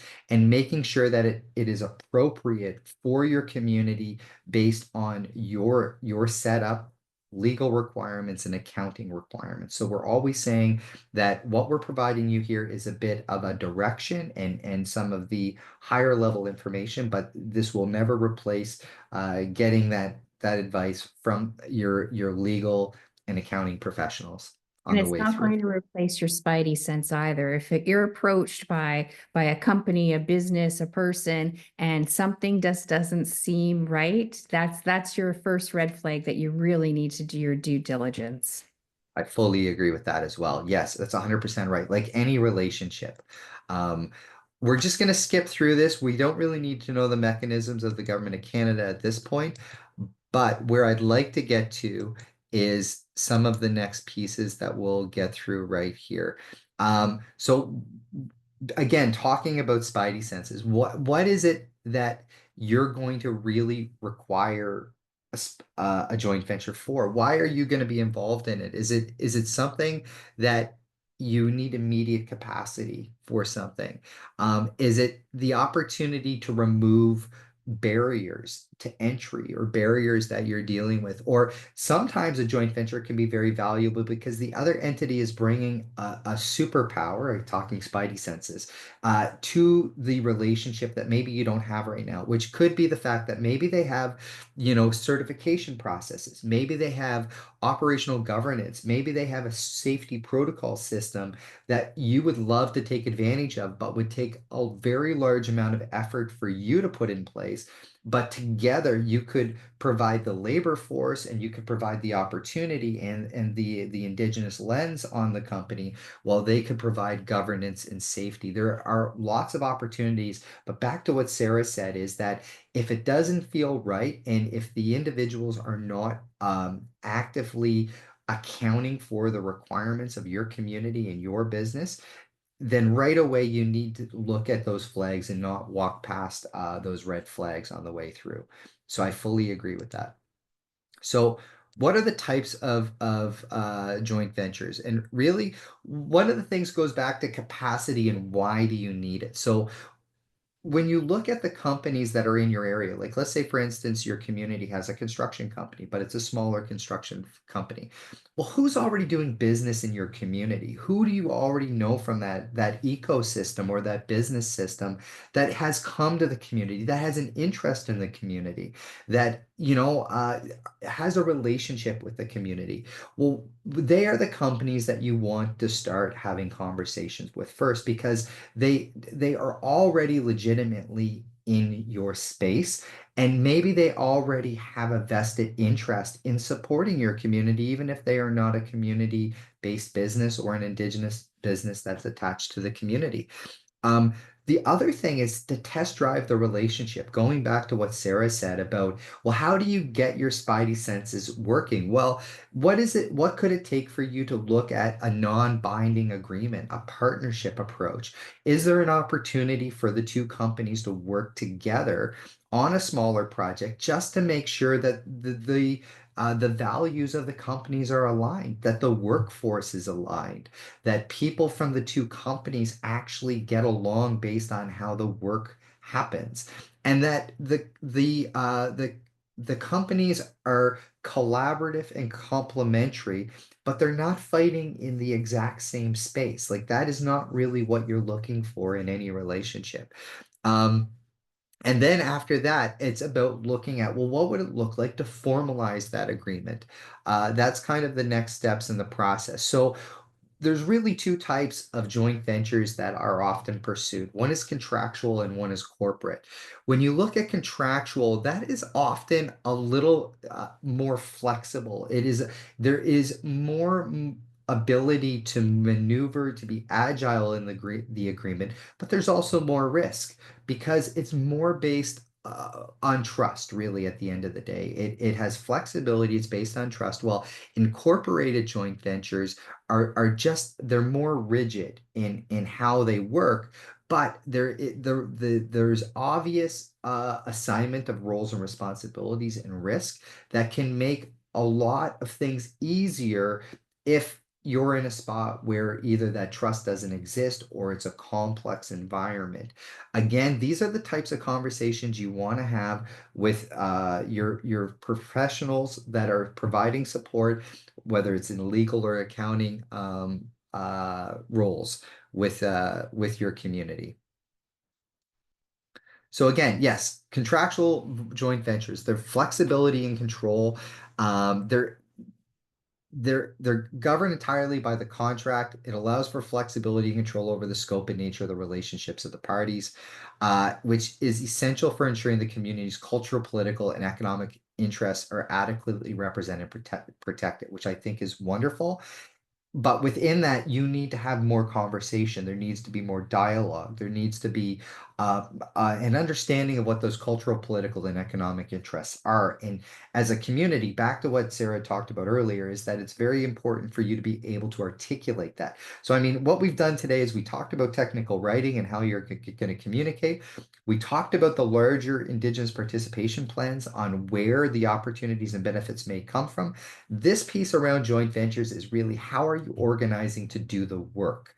But all three of these sessions we provided today on these particular elements between myself and Sarah are focused in that specific area. One of the things also is talking about resource sharing. And this is really where Sarah's idea of the spidey sense comes in. If you're working with a partner and they are really hesitant to share information, to share resources, or to keep you involved in that communication, there's a problem. The other thing that's really important, we talked about doing kind of those informal agreements first. Well, if someone signs an informal agreement or is rushing to the altar of joint ventures with you, there may be something incorrect with the process. What we've seen in some really bad joint ventures is that there's an amazing honeymoon part of this relationship, great communication, and then the moment they sign the joint venture, all the communication stops. Because I once heard a really good quote that basically said that if you are going back and reading the terms and conditions, you're going back and reading the contract, the relationship is in dire straits. And the fact is that you have stopped communicating with each other, and now you're going back to look at what the rules were. That's a real sign that you need to get back in communicating with the partner in the joint venture to understand what it looks like. Again, contractual, there's short-term collaboration and there's ease of tax implications, but that really needs to be talked out with your accountant to understand exactly what that looks like. For incorporated joint ventures, again, they're about long-term commitment. So if you're looking at being in a joint venture for a 7-10 year project, you need to be thinking a bit differently, because it's not really truly transactional, and that there's more requirements for the parties to be able to get the economic benefits and to know where everyone's going, because they're less based on the individuals in the relationship and they're more based on the terms and conditions of the relationship, because over 7 years, the people representing the different parties may switch out. And the moment you have people switch out, you have to reform that personal relationship, but it's going to be based on the structure of this joint venture that really moves through the transition of people coming and going, and in different moments in those projects, which can create different types of risks. So these will align with some of the procurement concepts like the comprehensive land claims agreements. And they are basically looking at what is equitable between the partnership, right? So there is some elements here that would be more appropriate with certain types of complex construction projects or projects that you may need to consider. So there are different types of scenarios. And we've talked with some First Nations that actually have sometimes 20 different joint venture partnerships in place. They say that takes a lot of effort to maintain all those, and if you don't put the time and energy into those relationships, they say that the relationships start to fail. So it's effort to maintain and make sure that these things are moving. With the incorporated joint ventures, there's clear legal and financial structures, like we're talking about, a long-term look at how that's going to work, and that there is a lot more requirements in here. But sometimes this is better if you're going to like look at set asides or you're looking at government structured, because incorporation creates it creates a person under Canadian law in some way. So you're creating a different entity when you're looking at incorporated versus contractual, which is more like the partnership.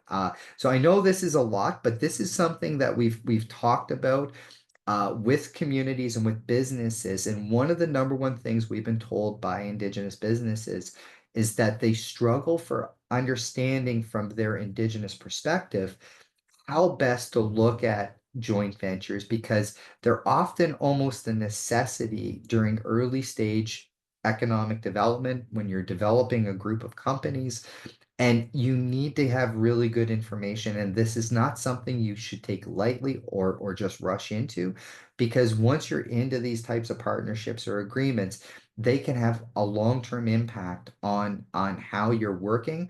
And if it doesn't go well once, it may actually impact how you're creating the relationships with other ventures into the future.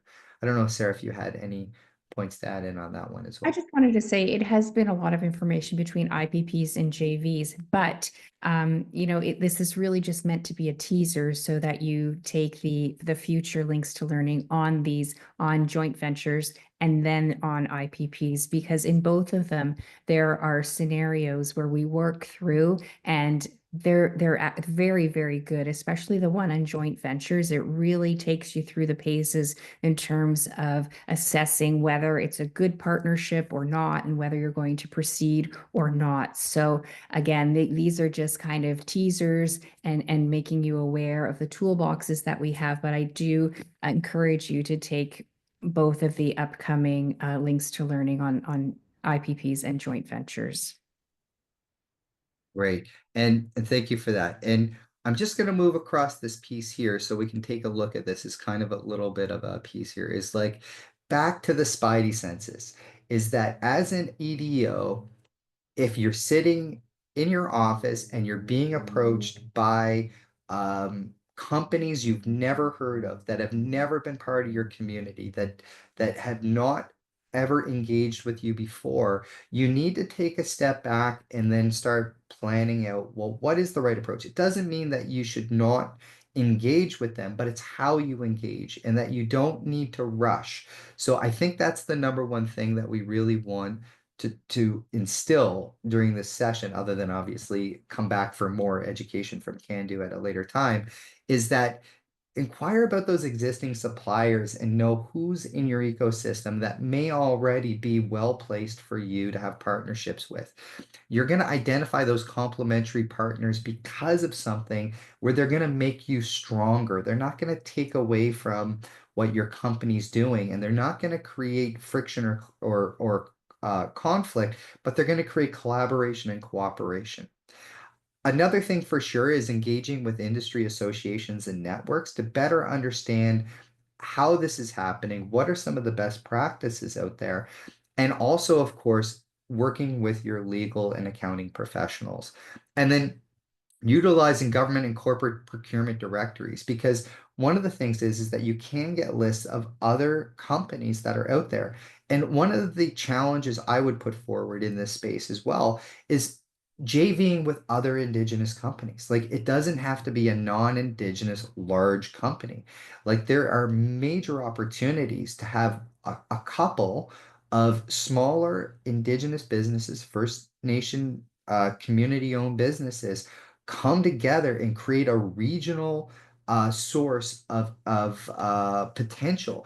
So on the Government of Canada side, with those set asides, like the procurement strategy for Indigenous businesses, one of the things that they look for is there enough competition within a regional area to set aside a contract so only Indigenous companies would compete on it?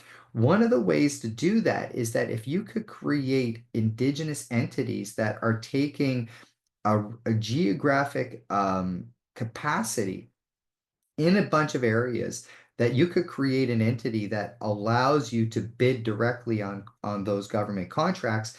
The government of Canada may be in a position where they'll set aside that contract to basically ensure that an indigenous company is going to win that opportunity in a way that maybe under other circumstances that wouldn't happen.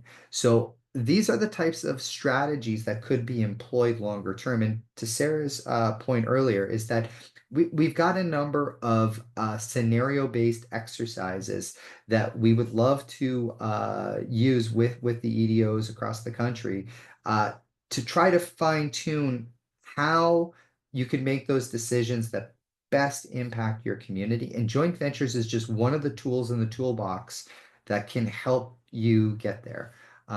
Sarah, just if you've got any closing thoughts, but I believe we're pretty much right on time. No, I think, no, I'm good. Thank you. Great, thanks. Cameron, over to you. I'd like to thank you both, John and Sarah. Susquats Tom. Thank you so much again. I'm really like learning about this joint partnerships and ventures and kind of how what indigenous businesses like how that is classified. So it's really I'm frankly really, grateful to be here and be able to listen to you both talk about your work and what this looks like in the practical space. Um, I'll take some time for any questions. And then subsequent to our questions, we will have about a half an hour lunch break. So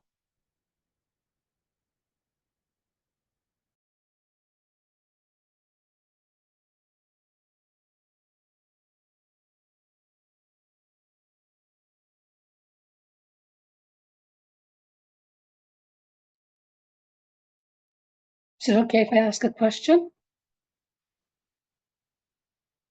Can you hear me? Yes.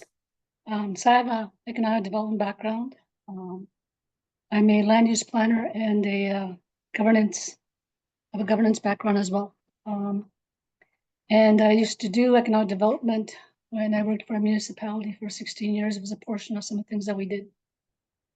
So my question now, because I've been decolonized and I know who I am, I haven't heard that, and maybe it's within any of the courses or the teachings, is treaty. So when we talk about land, we talk about development, we're talking about development within our treaty territories. We're stewards of the land. And so we're talking about joint ventures, IBMs, why do they exist? That's just a little band-aid on a process, on a treaty process that was supposed to be implemented.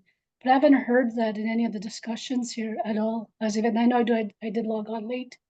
Is that within any of the teachings at all? I've been going in and out of your website, and even within like the indigenous governance, some of the First Nations that have things on your website, it's not a conversation at all.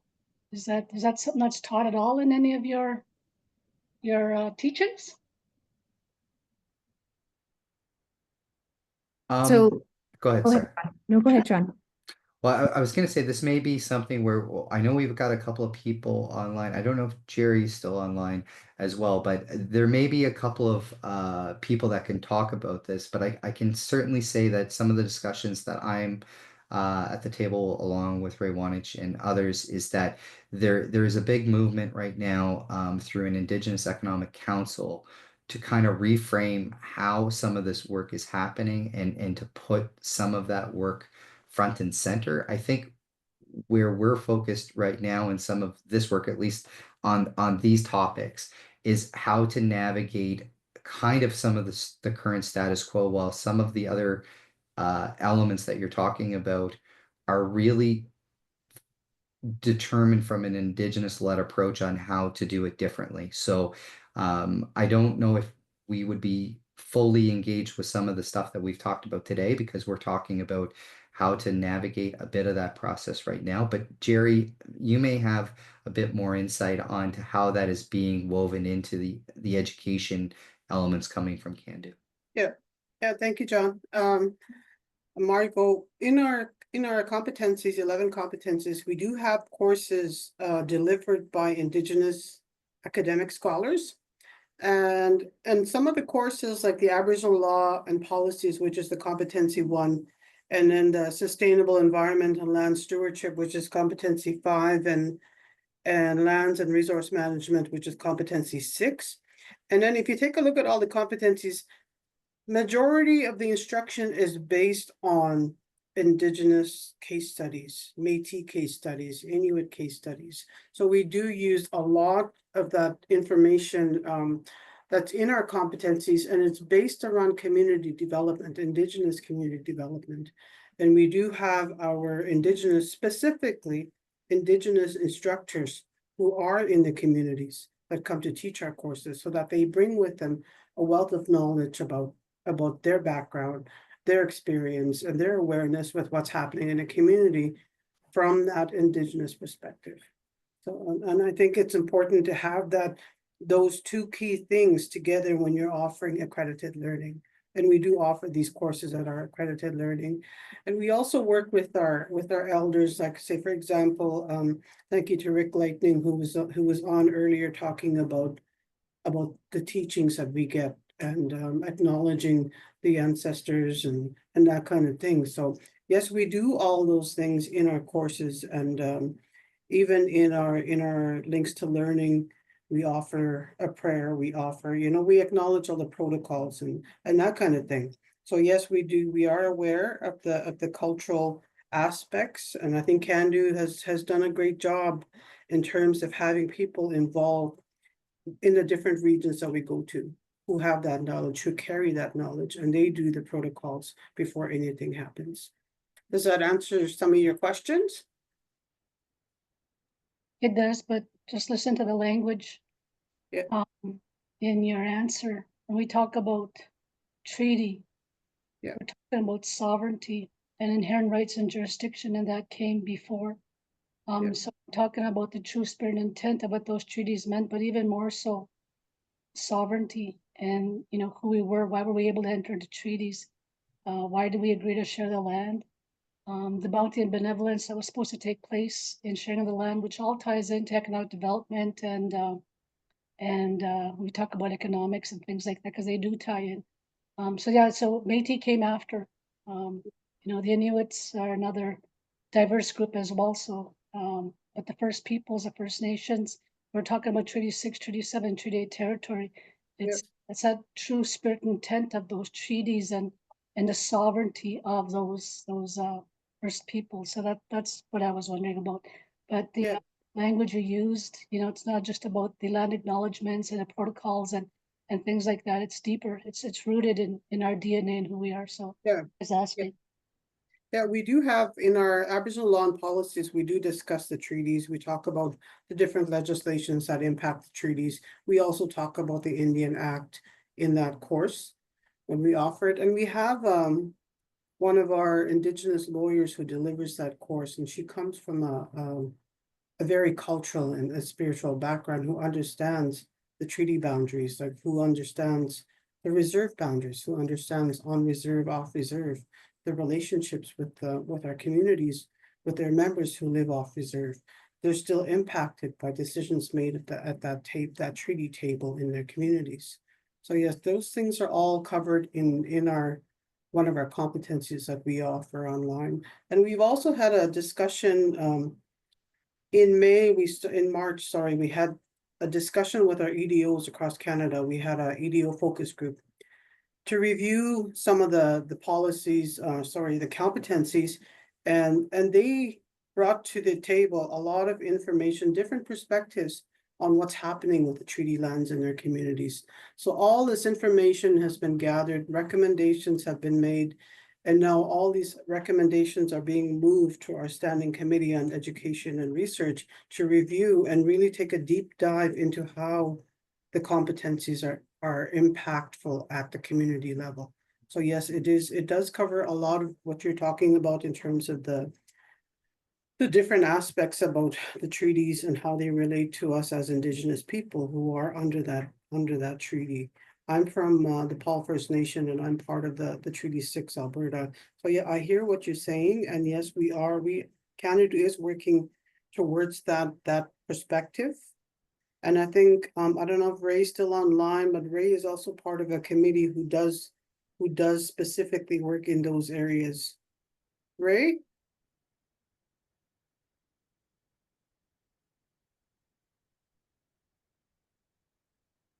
Okay.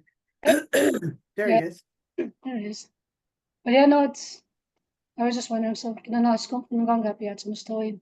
Okay.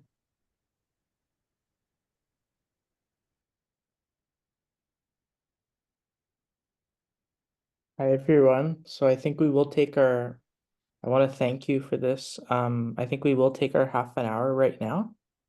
I don't know if we'll come back maybe at 12:05, maybe if we take just a pinch longer. Because I think we're doing pretty good with our presentations. So if that's okay.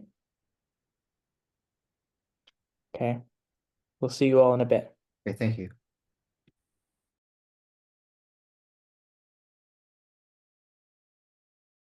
A couple folks here. First of all, we have Florence Francis, a Canada National Student Director, and Michael Marty, a Clean Energy Manager at Aiga Sagayagan, Frog Lake First Nation. So I'd like to welcome you both here to talk with us.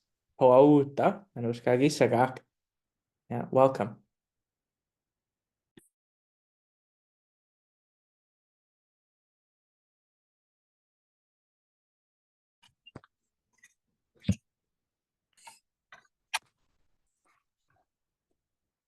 Hello, everybody. Thank you guys for having us here today. It's a pleasure to be here with myself and Ference to be presenting this discussion, which is about the Youth Connect economic development, and we're looking at youth perspectives, exploring youth insights on economic development.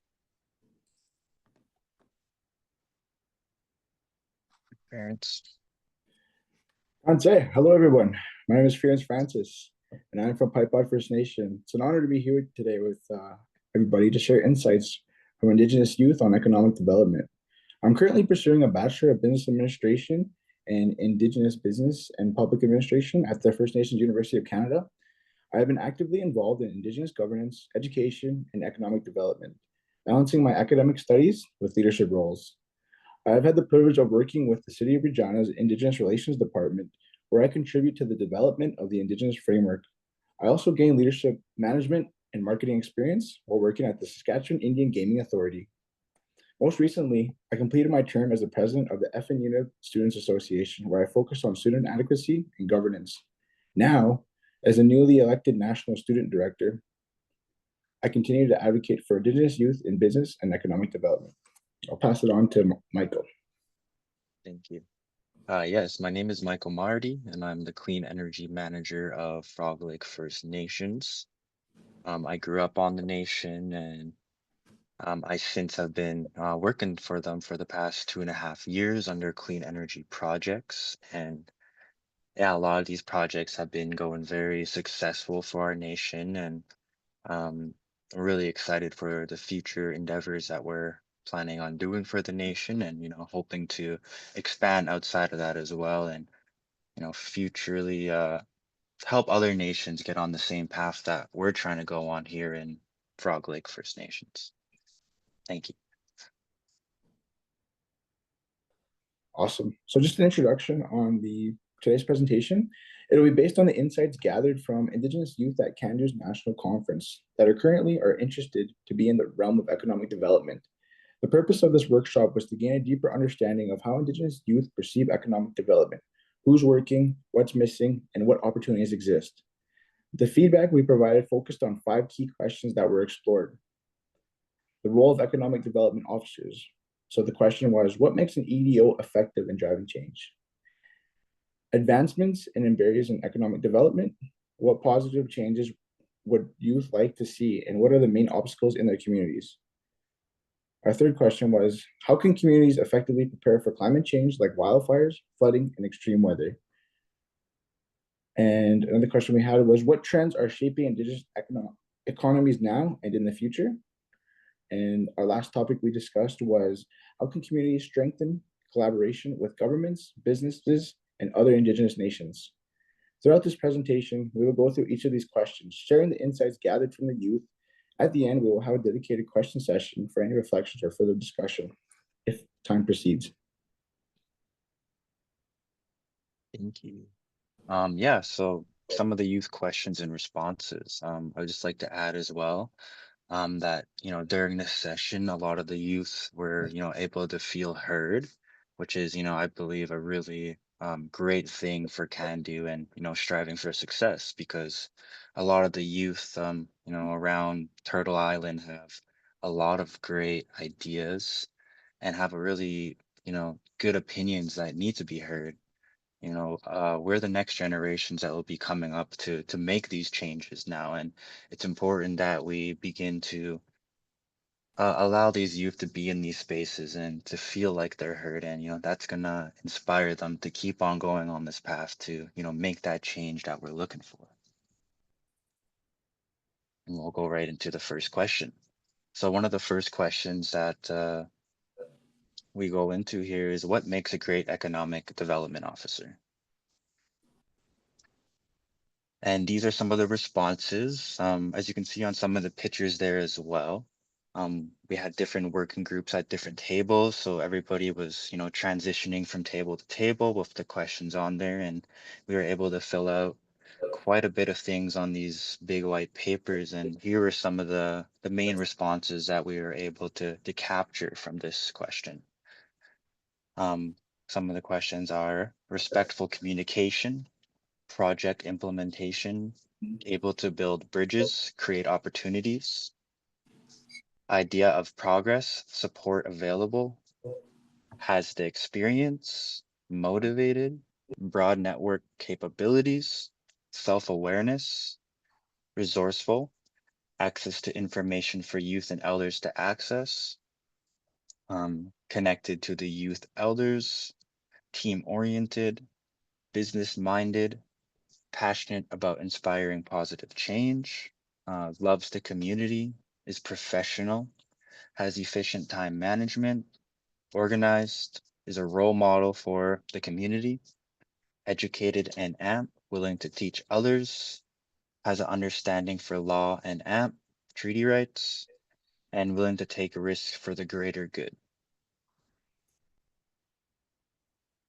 Awesome. Thanks, Michael. So yeah, our second question that we had was what positive changes and advancements would you like to see in your community to create more opportunities to support economic development initiatives? And on the other hand, we had another following up question to that. What do you consider your community's main barriers to community development? These questions are at the heart of our discussions as they allow us to reflect on both the progress we want to see and the obstacles that need to be overcome to make the progress possible.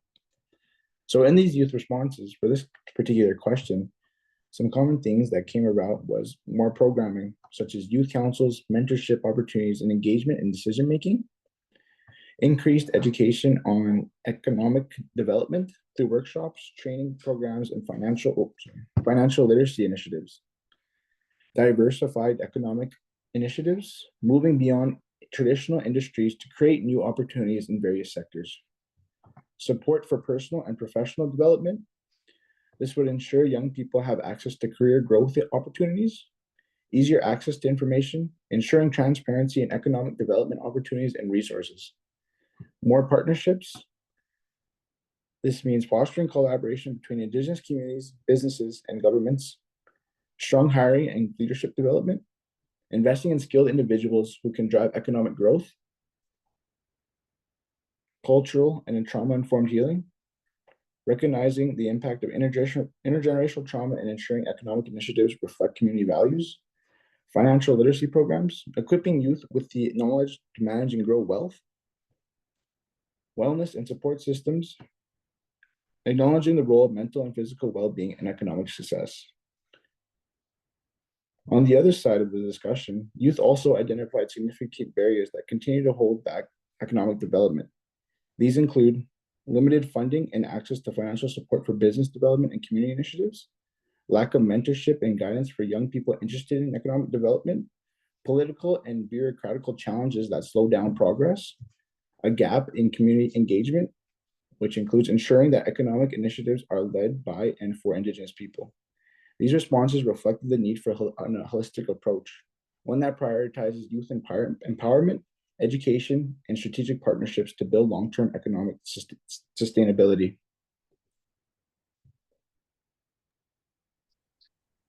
All right, we'll go into the question 3 that was talked about at this session.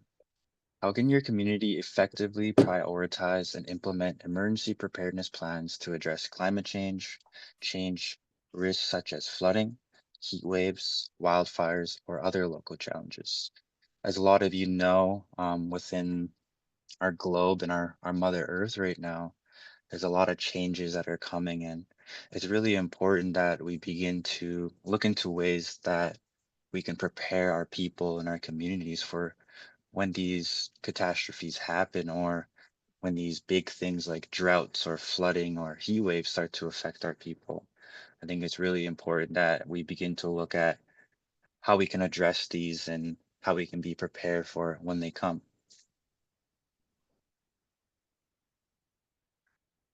Some of the responses that we got from the youth on this question was to bridge the knowledge gap, which is, bringing in the youth, the elders, and everyone in between to learn about these things. So community engagement is really key for this. Environmental assessments. I think another thing that is really key is, bringing in those professionals to really understand the environment within our nations so that we can ready fully prepare with these assessments. These assessments are really important to mitigating and preparing for catastrophes in the environment. Risk assessment, so kind of the same thing as I talked about before, making sure that we understand the risks that are more likely to happen within our communities. The implementation of clean energy. One of the things that I'm working on within my nation, which is clean energy, has been one of the ways we feel is, it's not going to be the solution to it all, but it's a way to mitigate some of the things that we have been doing to our Mother Earth. Starting to do new and clean ways of being sustainable within our nation. Yes, the oil and gas is there, but what is it? The money is bringing a lot of money, but at the end of the day, it's also impacting our Mother Earth in a lot of ways that we may never see in our generation, but we'll be passing that on to the next 7 generations to deal with, which is, not the best in the way I see it. Having an emergency department put in place. Having an emergency department is really key to making sure that when emergencies happen in the nation, we're able to assess these at a faster rate. Some communities are farther from, towns and, municipalities that have the big hospitals. So making sure we have the rightful emergency people within our nation will help with making sure we get our people safe and protected and not having to wait or rely too much on outside municipalities. Partnerships. Partnerships are, key to doing a lot of things. In this case, getting funding, creating new projects. There's a lot of great things that partnerships can bring. Capacity building for community members. Capacity building is key as well as we need to make sure that when we're bringing these projects and these new assessments into our nation, that our community is on board and understands them as well. A lot of times when you bring these things into the community, it's really hard for the community to understand because you haven't done the correct community engagement. So if you're doing the correct community engagement and the teaching of your community, then it's really going to benefit all projects and assessments that you're doing within it. Not ignoring community contexts. So not ignoring the things that are important to the community, things such as ceremonies and cultures and the way of life that this community may live, which is, carrying on traditions that have been passed on from generation to generation. Use local resources and labor. So that's kind of, I guess, the key word for this one would be is economic leakage and making sure that you keep your economic leakage to a very minimum, and you're keeping a lot of the economics within your community and using the resources and projects you already have put in place and the people to, bring them back to these projects to very much lower the economic leakage. Have an emergency response plan. Having an emergency response plan will make sure that when an emergency does happen, the first responders and the community understands what to do. Be prepared for eventuality, evacuation plan. Kind of the same thing as the emergency response plan, just being prepared for anything to happen and making sure your community understands it as well. So back to the community engagement and teaching the community about how to be prepared for when something like this happens. Strong relationships, communications outside a community.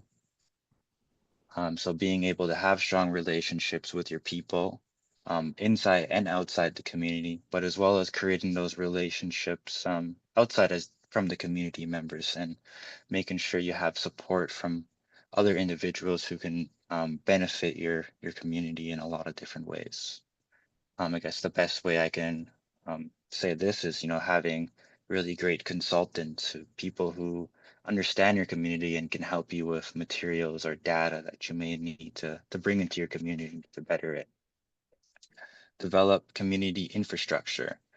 So, developing infrastructure for the community, for the people, and, taking care of your community members. I believe that's key to, having a strong, healthy relationship with your community and, having everyone on board instead of, I guess, what's really happening around the world, which is the divide. There's a lot of divide and people picking sides. But if you're able to create projects and opportunities for your community, it's really going to benefit everyone and help them get on the same side. Fire breaks. Another question is heat pump AC program to help with heat waves. So, implementing proper infrastructure and proper projects that will help with things like heat waves. Cross-organizational communications and app involvement. So, using your resources at your disposal and using these different organizations that offer support and funding to projects that you may be interested in implementing in your community. We'll go on to the next question. So another important discussion in our workshop focused on the role of technology in shaping economic development. So we were asked, what technology and innovation trends are shaping economic development now and in the future, and how can they support renewable energy and sustainable practices in your community? As Indigenous people, we have always been innovators, using our knowledge of the land and community needs to develop sustainable solutions. This question helped us think about how we can integrate new technology while staying true to our values and long-term economic goals. So some of the youth responses we got were innovation to the future of Indigenous economic development. And the emerging themes of each and every one of us were net zero energy homes. So this meant being energy efficient and AMP. So this could mean retrofits, sustainable energy practices for the homes. I know this is more Michael's realm, but there's a lot that was taught during that time.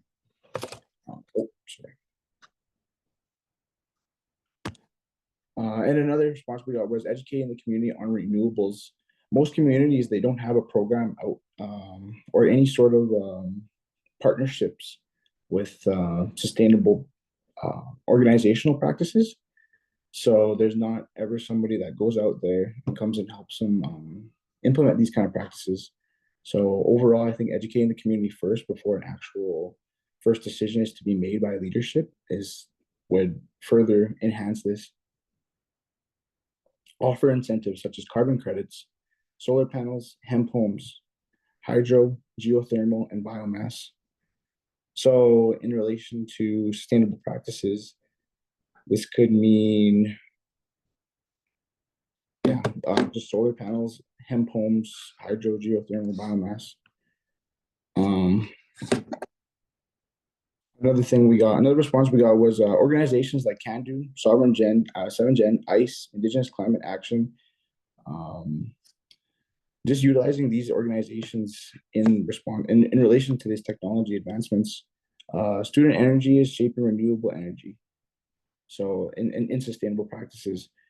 So this could mean just more education from organizations like this. The customers and, or let's say bands reaching out to these organizations to actually become educated on these kind of new technologies and new trends that are coming out.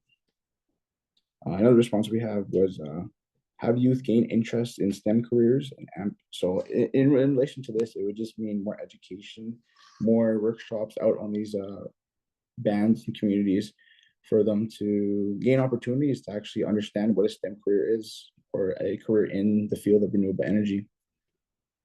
Another response we had was innovations and changes into policy in the wake of climate, geographical, and society. So just overall technology changes, and it is huge. Just keeping up with it too. Another response we had was emergency preparedness, and then land stewardship, recourse, preservation farming, innovating existing systems. So these were just all the youth responses for this particular question. Thank you, Ference. All right, we'll go into question 5. How can your community build and maintain partnerships to strengthen collaboration now and in the future? For example, government, private sector, nearby municipalities.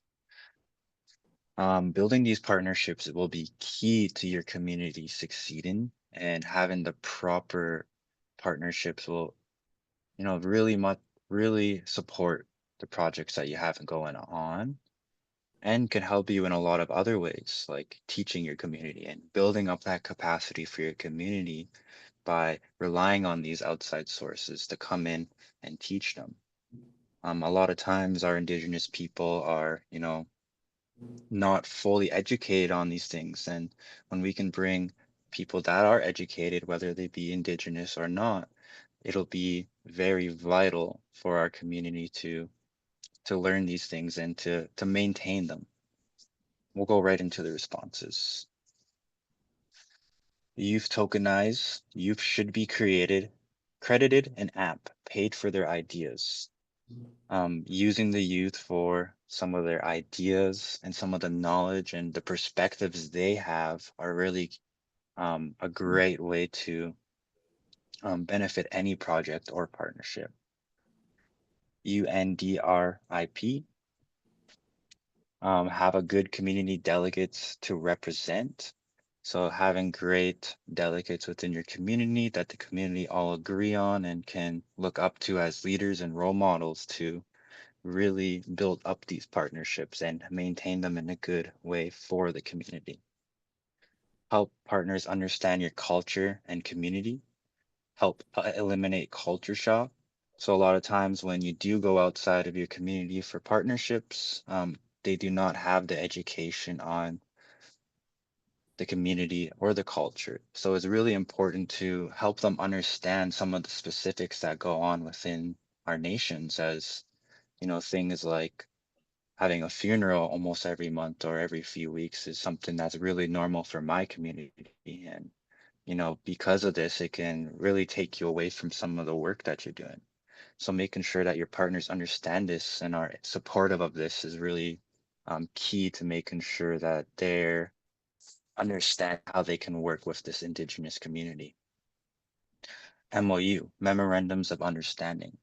MOU is really important as well, so that in this document you can list some of the things that you would make sure you'd want this partner to understand.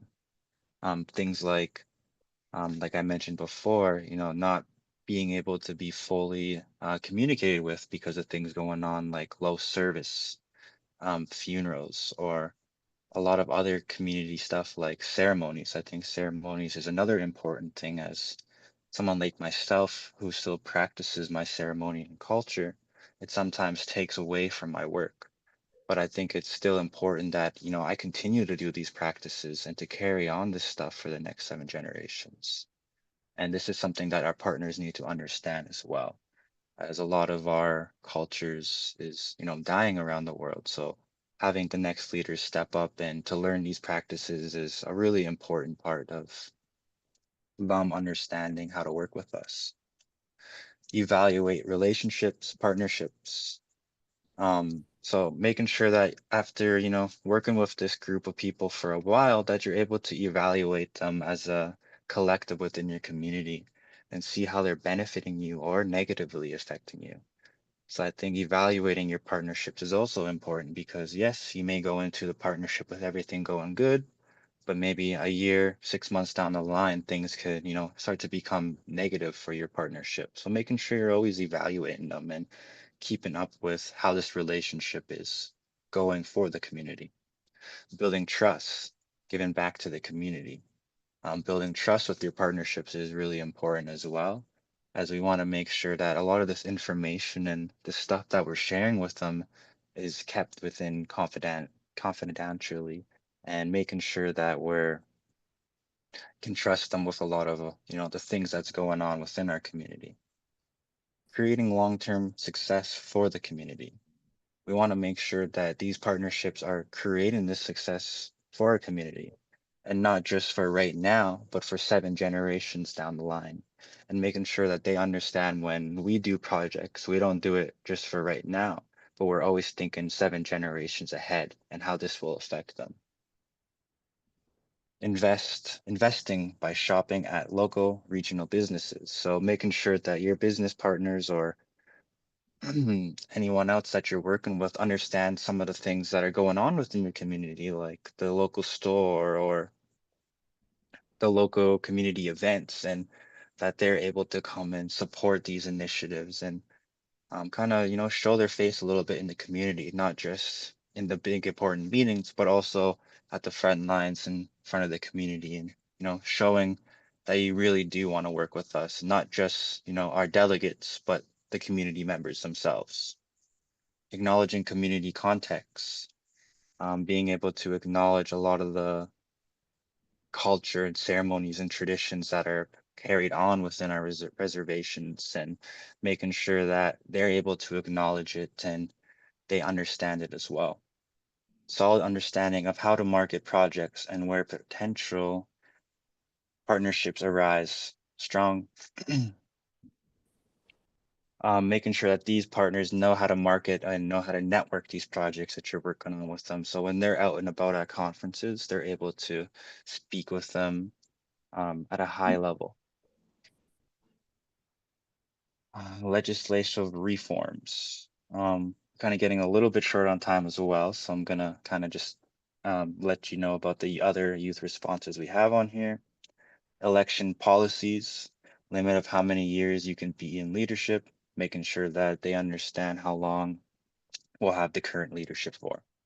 Separating politics and business, separation of personal business from chief counsel, due diligence on partnerships, making sure you're looking into your partnerships and the past work that they've done before, knowing what you want, using your leverage, cognitive mindset to achieve that, goal alignment, inter-community networking expansion, vision and mission statements that are clear, collaborative strategic management planning.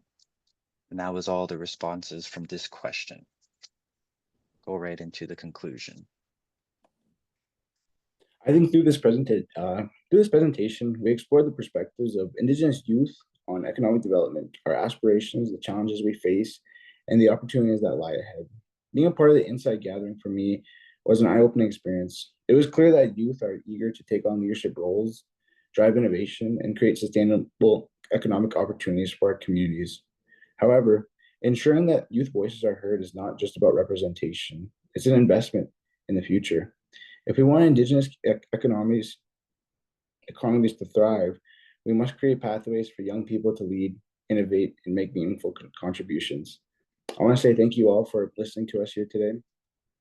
And Michael, do you have any last words? Yeah, that was a really great conclusion, Ference. And I just want to say I'm really thankful and honored to be able to present on these findings that we have and being able to represent some of the youth that were a part of these discussions. I think for something I like to pass on to the rest of you is keep on giving that youth in your community a chance to speak up and to come into these roles to be able to make that change, as a lot of us are ready and willing to do this stuff. And from what I like to think is, doing this for the next 7 generations and how it's going to affect the next 7 generations after me. My community, one of the things, that I was left from the past generations was oil and gas. And not only the oil and gas, but a lot of politics and, division. And one of the things I would like to leave for my next 7 generations is a clean energy, sustainable future where everybody's on the same page and taking care of each other. But with that, I'd like to say thank you for listening to myself and Fairness, and to have a great day. Thank you.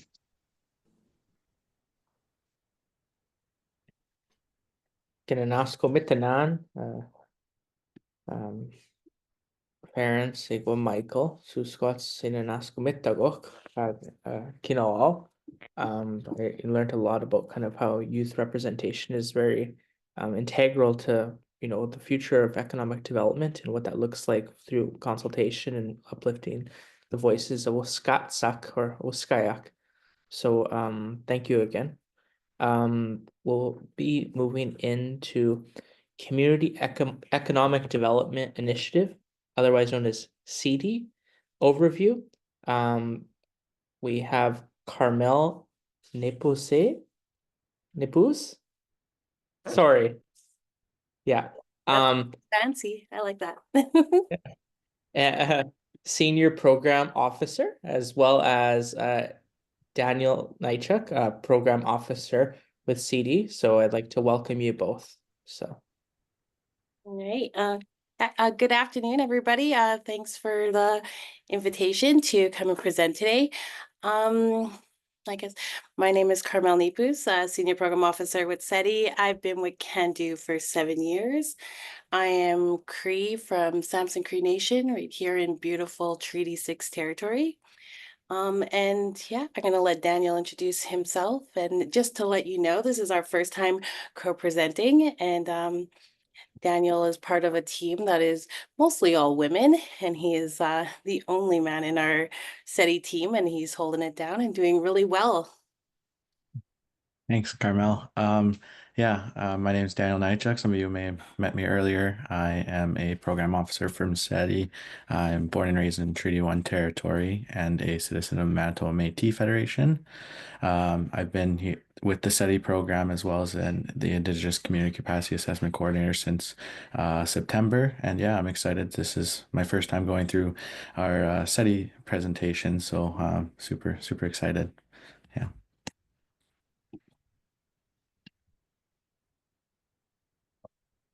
You guys see that all good? Perfect. Awesome. Okay. Yeah, to a little bit to begin with. So SETI is intended, or the Community Economic Development Initiative is intended to work on collaborative community economic development opportunities between First Nations and municipalities. It's made possible through an ongoing partnership with CANDO and FCM. So FCM is the Federation of Canadian Municipalities, each with their own separate mandates. But even though we are two distinct organizations with different capacities, unique cultures, processes, and policies. We came together with a shared interest and use our unique strengths to help build and develop each partnership. We've been in partnership since 2013 and continue to work together on First Nation and municipal community economic development. I'm just going to ask Carmel if she'd like to add anything to this slide before we move on. Yeah, so with SETI, we're made up of both of these large organizations, and you know what? We like to really practice what we preach with working stronger together. So our partnerships when we are in community or working with these partnerships across the country are made up of both a CANDO staff member and an FCM staff member. We don't have an FCM staff member with us today, but that's usually how we go into community. Yeah, moving on to the next slide. As you can see, as I mentioned, we've been together since 2013 in this partnership, and there have been 3 phases throughout this process, totaling 23 partnerships with 35 different First Nations, 1 tribal administration, and 31 municipal governments. Each partnership varies in the number of partnering communities, the strength of a relationship prior to joining the SETI program, as well as the capacity within each community, geographical distances and location between each communities. We've also seen remote, urban, and rural participation. As you can see from the map, we have also seen participation across Canada in most provinces and a territory as well. So we begin. Yeah, and we're speaking more on phase 3 partnerships as well as the Prairies partnerships later on. And again, Carmel, I just wanted to ask if you wanted to add anything to this slide. No, that's perfect. We'll go into a bit more detail on the partnerships in the next few slides. Yeah, we're currently ending phase 3. There were a total of 8 partnerships in this phase. We saw 2 in BC, 1 in Alberta, and then, as you'll see in the next slide, we also have 1 Manitoba based partnership, 2 Ontario based partnerships, 1 Quebec based partnership, and 1 in New Brunswick. So to date, with phase 3, we've graduated 4 partnerships, and we'll be graduating 4 more partnerships. And currently, we have our other senior program officer graduating 1 today. So that's exciting news. They'll be doing that later in the afternoon. But yeah, moving on to the next slide. Oh, Daniel, which partnership is graduating today? Oh, that would be, yeah, from one of the BC-based partnerships. So that's Hapatchesath, Seshat, and the city of Port Alberni are doing their graduation ceremony. It's in Western time zone, but yeah, so it'll be happening later today. Yeah, so that's our island partnership. Next week, I believe we have Mossy River and Scouting First Nation that will be graduating. And then the following week, we'll have our Alberta-based partnerships, the 3 nations in Stoney Nakoda and the town of Cochrane. Yeah. Perfect. And yeah, so then these are the partnerships that just began in the Prairies Can cohort. So there are a total of 5 partnerships. We have 3 based in Alberta, 1 in Saskatchewan, and 1 in Manitoba. And I'm going to let Carmel speak a little bit more on these if she has anything, because she's the assigned senior program officer for these partnerships. And yeah, if there's anything you want to add, Carmel. Yeah, so we had a pretty busy fall. We were doing back-to-back delivery of our workshop 1s. So in the next 2 weeks, actually, be traveling back-to-back to deliver workshop 1s to the remaining 2 partnerships. And they're with us for the next 2.5 years. There's not too much to say on them because we are in the beginning stages. Yeah, so the SETI program operates with 2 main program goals. The first one is to support communities to establish sustainable and resilient relationships between elected officials, senior administrators, land management, and economic development staff, and broader communities. And then the second goal is to increase the capacity of communities to engage in and develop joint long-term use and economic development plans and initiatives. So when only one of the goals is prioritized, the partnership can become transactional and will not be sustainable over the long term. So that's why we have these goals and see them as equally as important. As mentioned, the first helps to establish and sustain respectful and resilient relationships and government to government partnership as well. And the second one tests and builds the capacity of the partnership and creates in an active and collaborative way. And I'm not sure if you want to add anything to this slide, Carmel. No, I think you covered it pretty much. But if there are any questions, you're more than welcome to put them in the chat and we'll answer them as we go.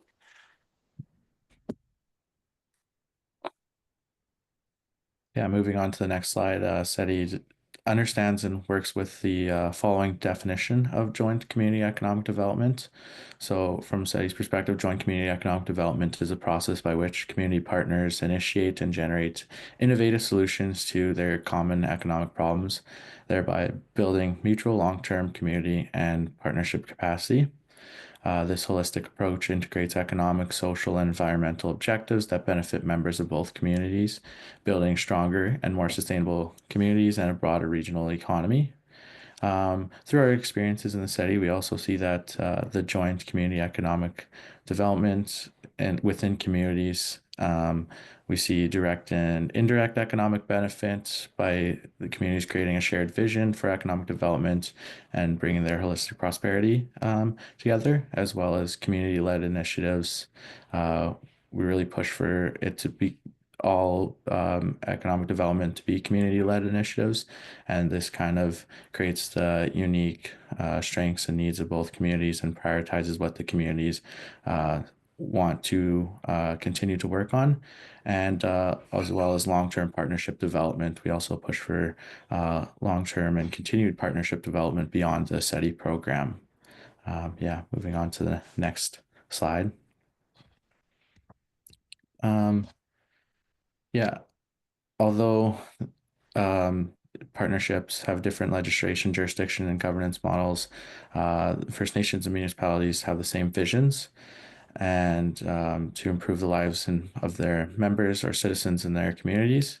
And when First Nations and municipalities team up with the shared goal, we'll see several mutually beneficial results emerging, such as stronger united voice as they come together with their governments, and the increased ability to access funds, as well as cost savings. And then this also creates more opportunities for local business development and jobs, the ability to leverage the unique financial, human, and physical resources of each partnership, and coordinated planning efforts as well within each partnership. Yeah, so that's kind of my section. I'm going to pass it on to Carmel to continue the presentation to speak a little bit about some past and existing partnerships, as well as the Stronger Together process, and a little bit more about SETI as well. All right, thank you, Daniel. So one of our past partnerships from phase 2 is Denitaw First Nation and Town of High Level. The reason we like to share a bit about this partnership is to reinforce that the SETI program and everything that you learn during your 3 years, like the partnership's 3 years with SETI, 2 to 3 years, is that the work done here goes way past SETI. This is supposed to be a lifelong relationship that we are supporting. So some of the things that Denitaw First Nation and Town of High Level have accomplished is they work together on a wastewater infrastructure. So it was built on the First Nation, and they worked together to transfer water to High Level. And now, they graduated 3.5 years ago, and just now are they seeing the fruition of their work and are just moving forward with it now. I kind of joined a little late in the last presentation there, but I was hearing they're talking about emergency preparedness. Well, this partnership here worked on together to create a joint emergency regional plan, and SETI also offers a free guide on our website, and that information will be shared with you at the end of our presentation, but you can download that guide for free. Haisla Nation Council and the District of Kitimat, they just recently graduated from us about a year ago in the early spring. They're one of our high capacity partnerships. So they already had a pre-existing relationship, and some of the things they accomplished with their 2 years with us is they had 5 working subcommittees where they had 5 strong joint initiatives that they wanted to work on together, and we left them with a 5-year joint strategic plan and a working groups to terms of reference for each one of those subcommittees.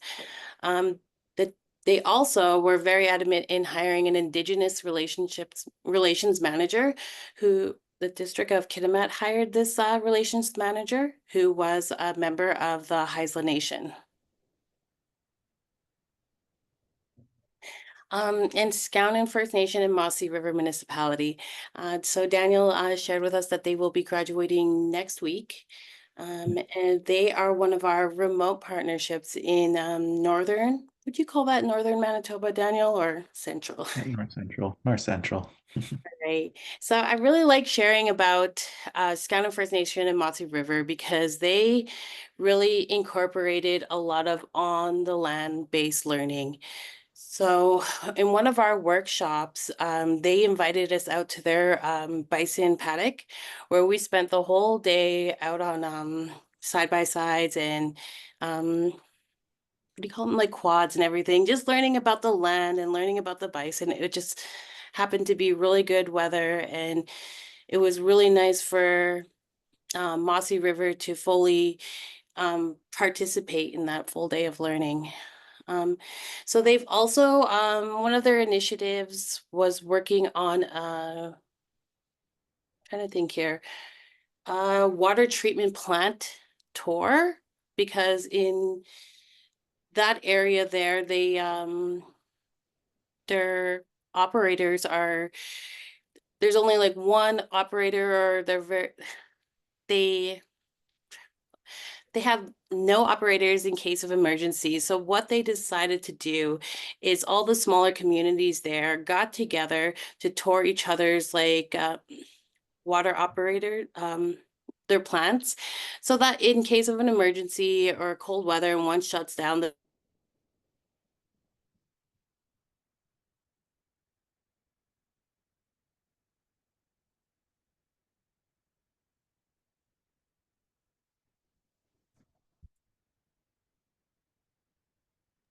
Her sound disappeared.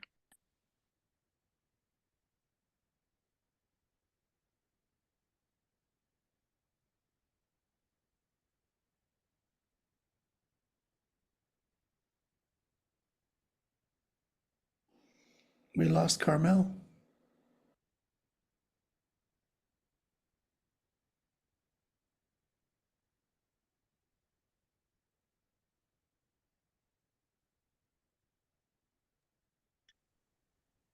Daniel, are you okay to wrap it up? I don't know if she's coming back. Okay.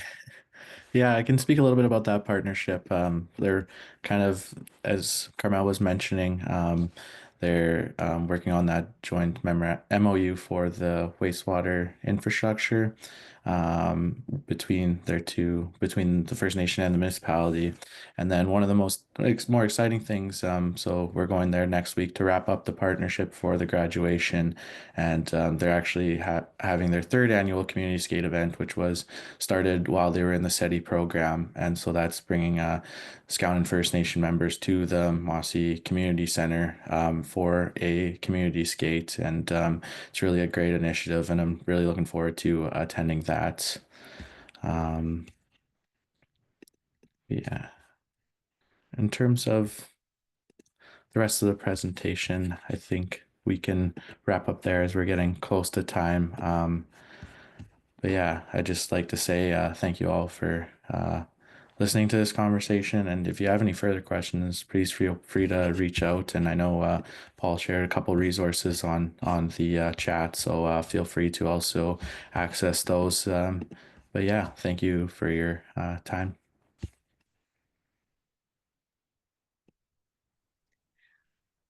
Hi, everybody. Sorry about that.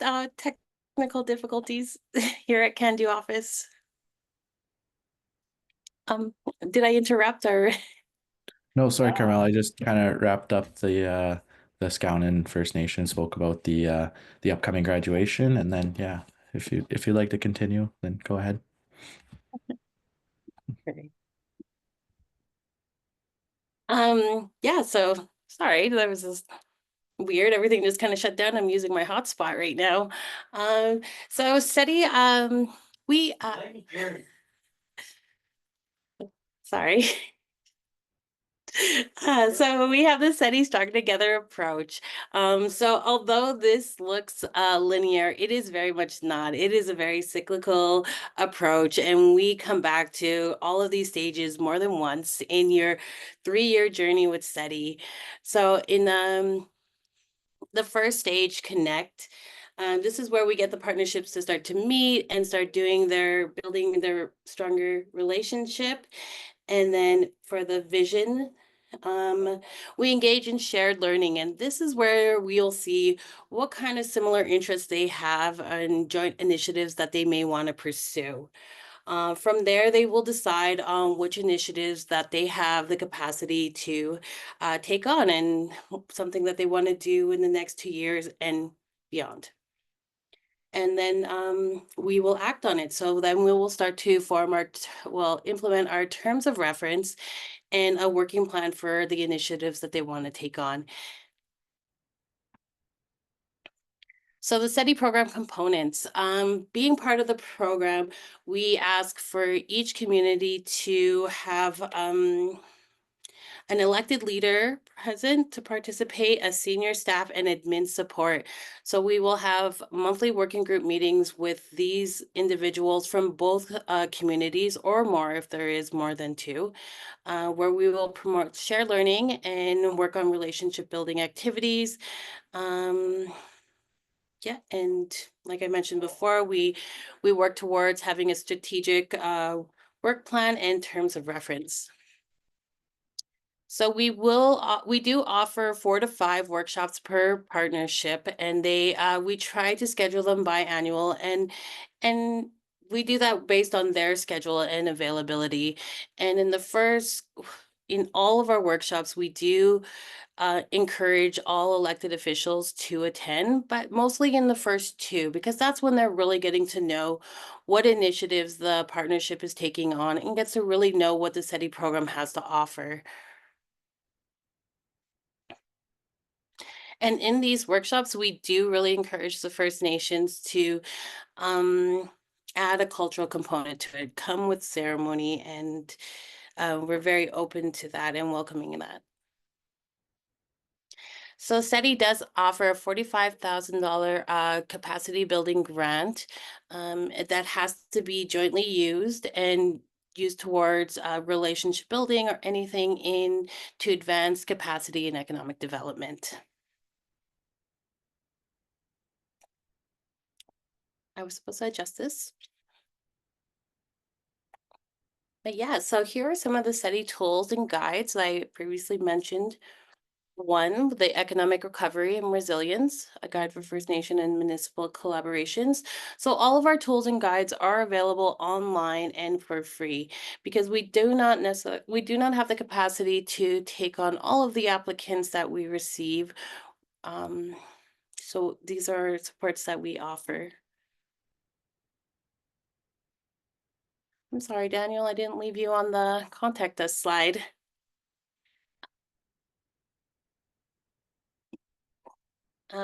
Yeah, but if you do want more information, our website is setipartnerships.ca, and where you can find all our tool guides and updates on our partnerships.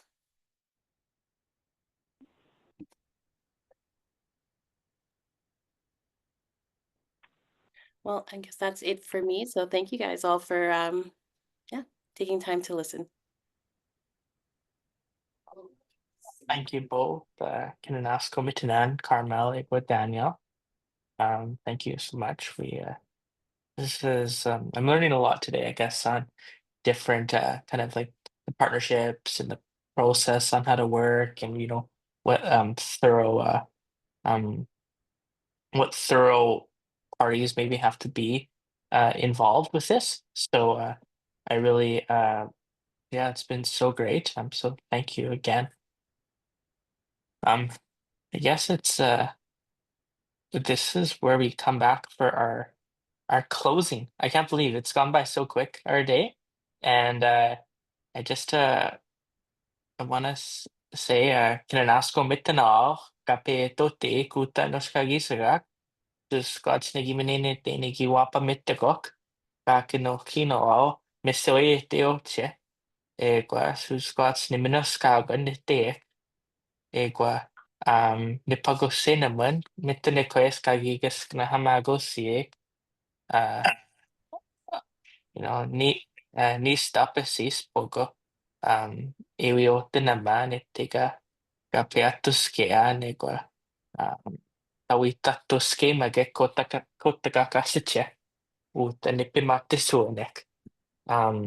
So I just want to say that I'm really grateful for this. I've taken some things here that just some things to put in my mind and really think about when I'm working, right, with Indigenous communities and just on procedures and different things that I'll be able to incorporate into my own life and my own work as I move forward. I want to thank you all for sharing your time today and um, for all gathering here. I want to remind you that we're going to have all delegates fill out an evaluation link that will be emailed. Your name will go into an evaluation draw as well. There will be an attendance door prize for a gift card. The winner will be contacted and Candy will mail out a $500 gift card prize. For the evaluation, there'll be a $100 gift card draw. So make sure to fill out those evaluations that will be sent to your email after we close here. And yeah, I just want to say, we all thank you. Thank you all for coming. It's been like a real honor of mine also. This is to be able to MC and kind of facilitate the transition between presenters. So it's been really nice getting to know you all throughout the day. And without further ado, I want to give it to Keita, uh, Patrick. Yeah. Nag-isip tayo, kakano kita to skiwin no. Ego se. Uh-huh. I want to share real quick. We always talk about Turtle Island, but we got to expand to Mother Earth. Because when our prayers, Gawi Mawaski is always in our prayers. So when we talk about Turtle Island, we bring it to a smaller part, but we need to expand our thinking and look at the universal concept of Mother Earth as in our thinking, because in making reference to Mother Earth as keepers of Mother Earth, and that way, and because when we look at economic development and we look at all these different endeavors, we need to go beyond Canada. We need to go universal. We need to go look at other countries and start connecting with other countries as well. The indigenous peoples of all the other different countries and start creating a global connection with them as well in a trade or whatever, trade and commerce. Because the governments are doing that, but we should be, as our indigenous people should be able to do that to other indigenous people around the world and start creating that connection. And that way, that brings that concept of Mother Earth into place as who we are responsible for. So I just wanted to mention that as well, that because that's so important to look at that, to see where we're at in our prayers as Mother Earth is. We always make reference to her, and I think we need to look at that as a global concept as well, from an economic point of view. So I just thought I'd bring those points as well. I'll finish off with a prayer and instead naskam tanamina kia ekta niganapian. Pisquero manita nita pixquan mana tapo mio asan mana katakaisino nita kinehio et mana ego stosta matan suma nehiwan niga na kuan manehiwan no tawe mo se was amigo ya homa nehiwan aguan makagis ekta kaskita agis moya ekta pesta mo kumana kataskimino kagano ego mina tohka nakmina pesta mo kanso makagis moya mana. Ha no tawe ma se wasi gamina eksema gisita tan stota mahoma waska maskina ni sai sino petote tik pe apokota o apasta matan suma tuskien totama so emnan ega giwe milasen pe skatemon pe apia gabe pe natama gama giwette mokwa askiwa wigawa kama pite kwetatsik ekte wicha hat wicha sino Umaskete mo penata mo kogo manaska no tawe ma se wasien. So aim nan tamaga meranan akamemo ni sai siu no kwas ka maskinan. Ata tapoy mana hai men mana malaga me mo kai pu me. Ex mana pet man mana ga sino kuguma exenista mina big squanista big squatama kogo sky kai pu me akamimo. Ano tawi ma se wasien. Kamina naskumana mina kis kamina. Naskumana pamo te askina. Ang naskumanim stehe. No tawi ma se wasien. Ay. Thank you.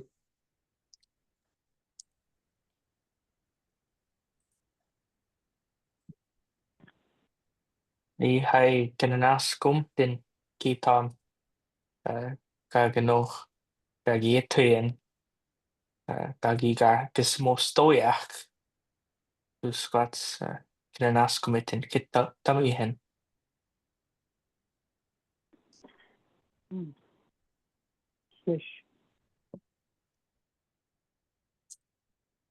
So I just want to thank Elder Patrick for his work, his prayers, his good words to really send us off and really internalize this and really take this all this good information and all the good work that you are all doing at Candu into your work and to your futures, your pathways to continue to journey well.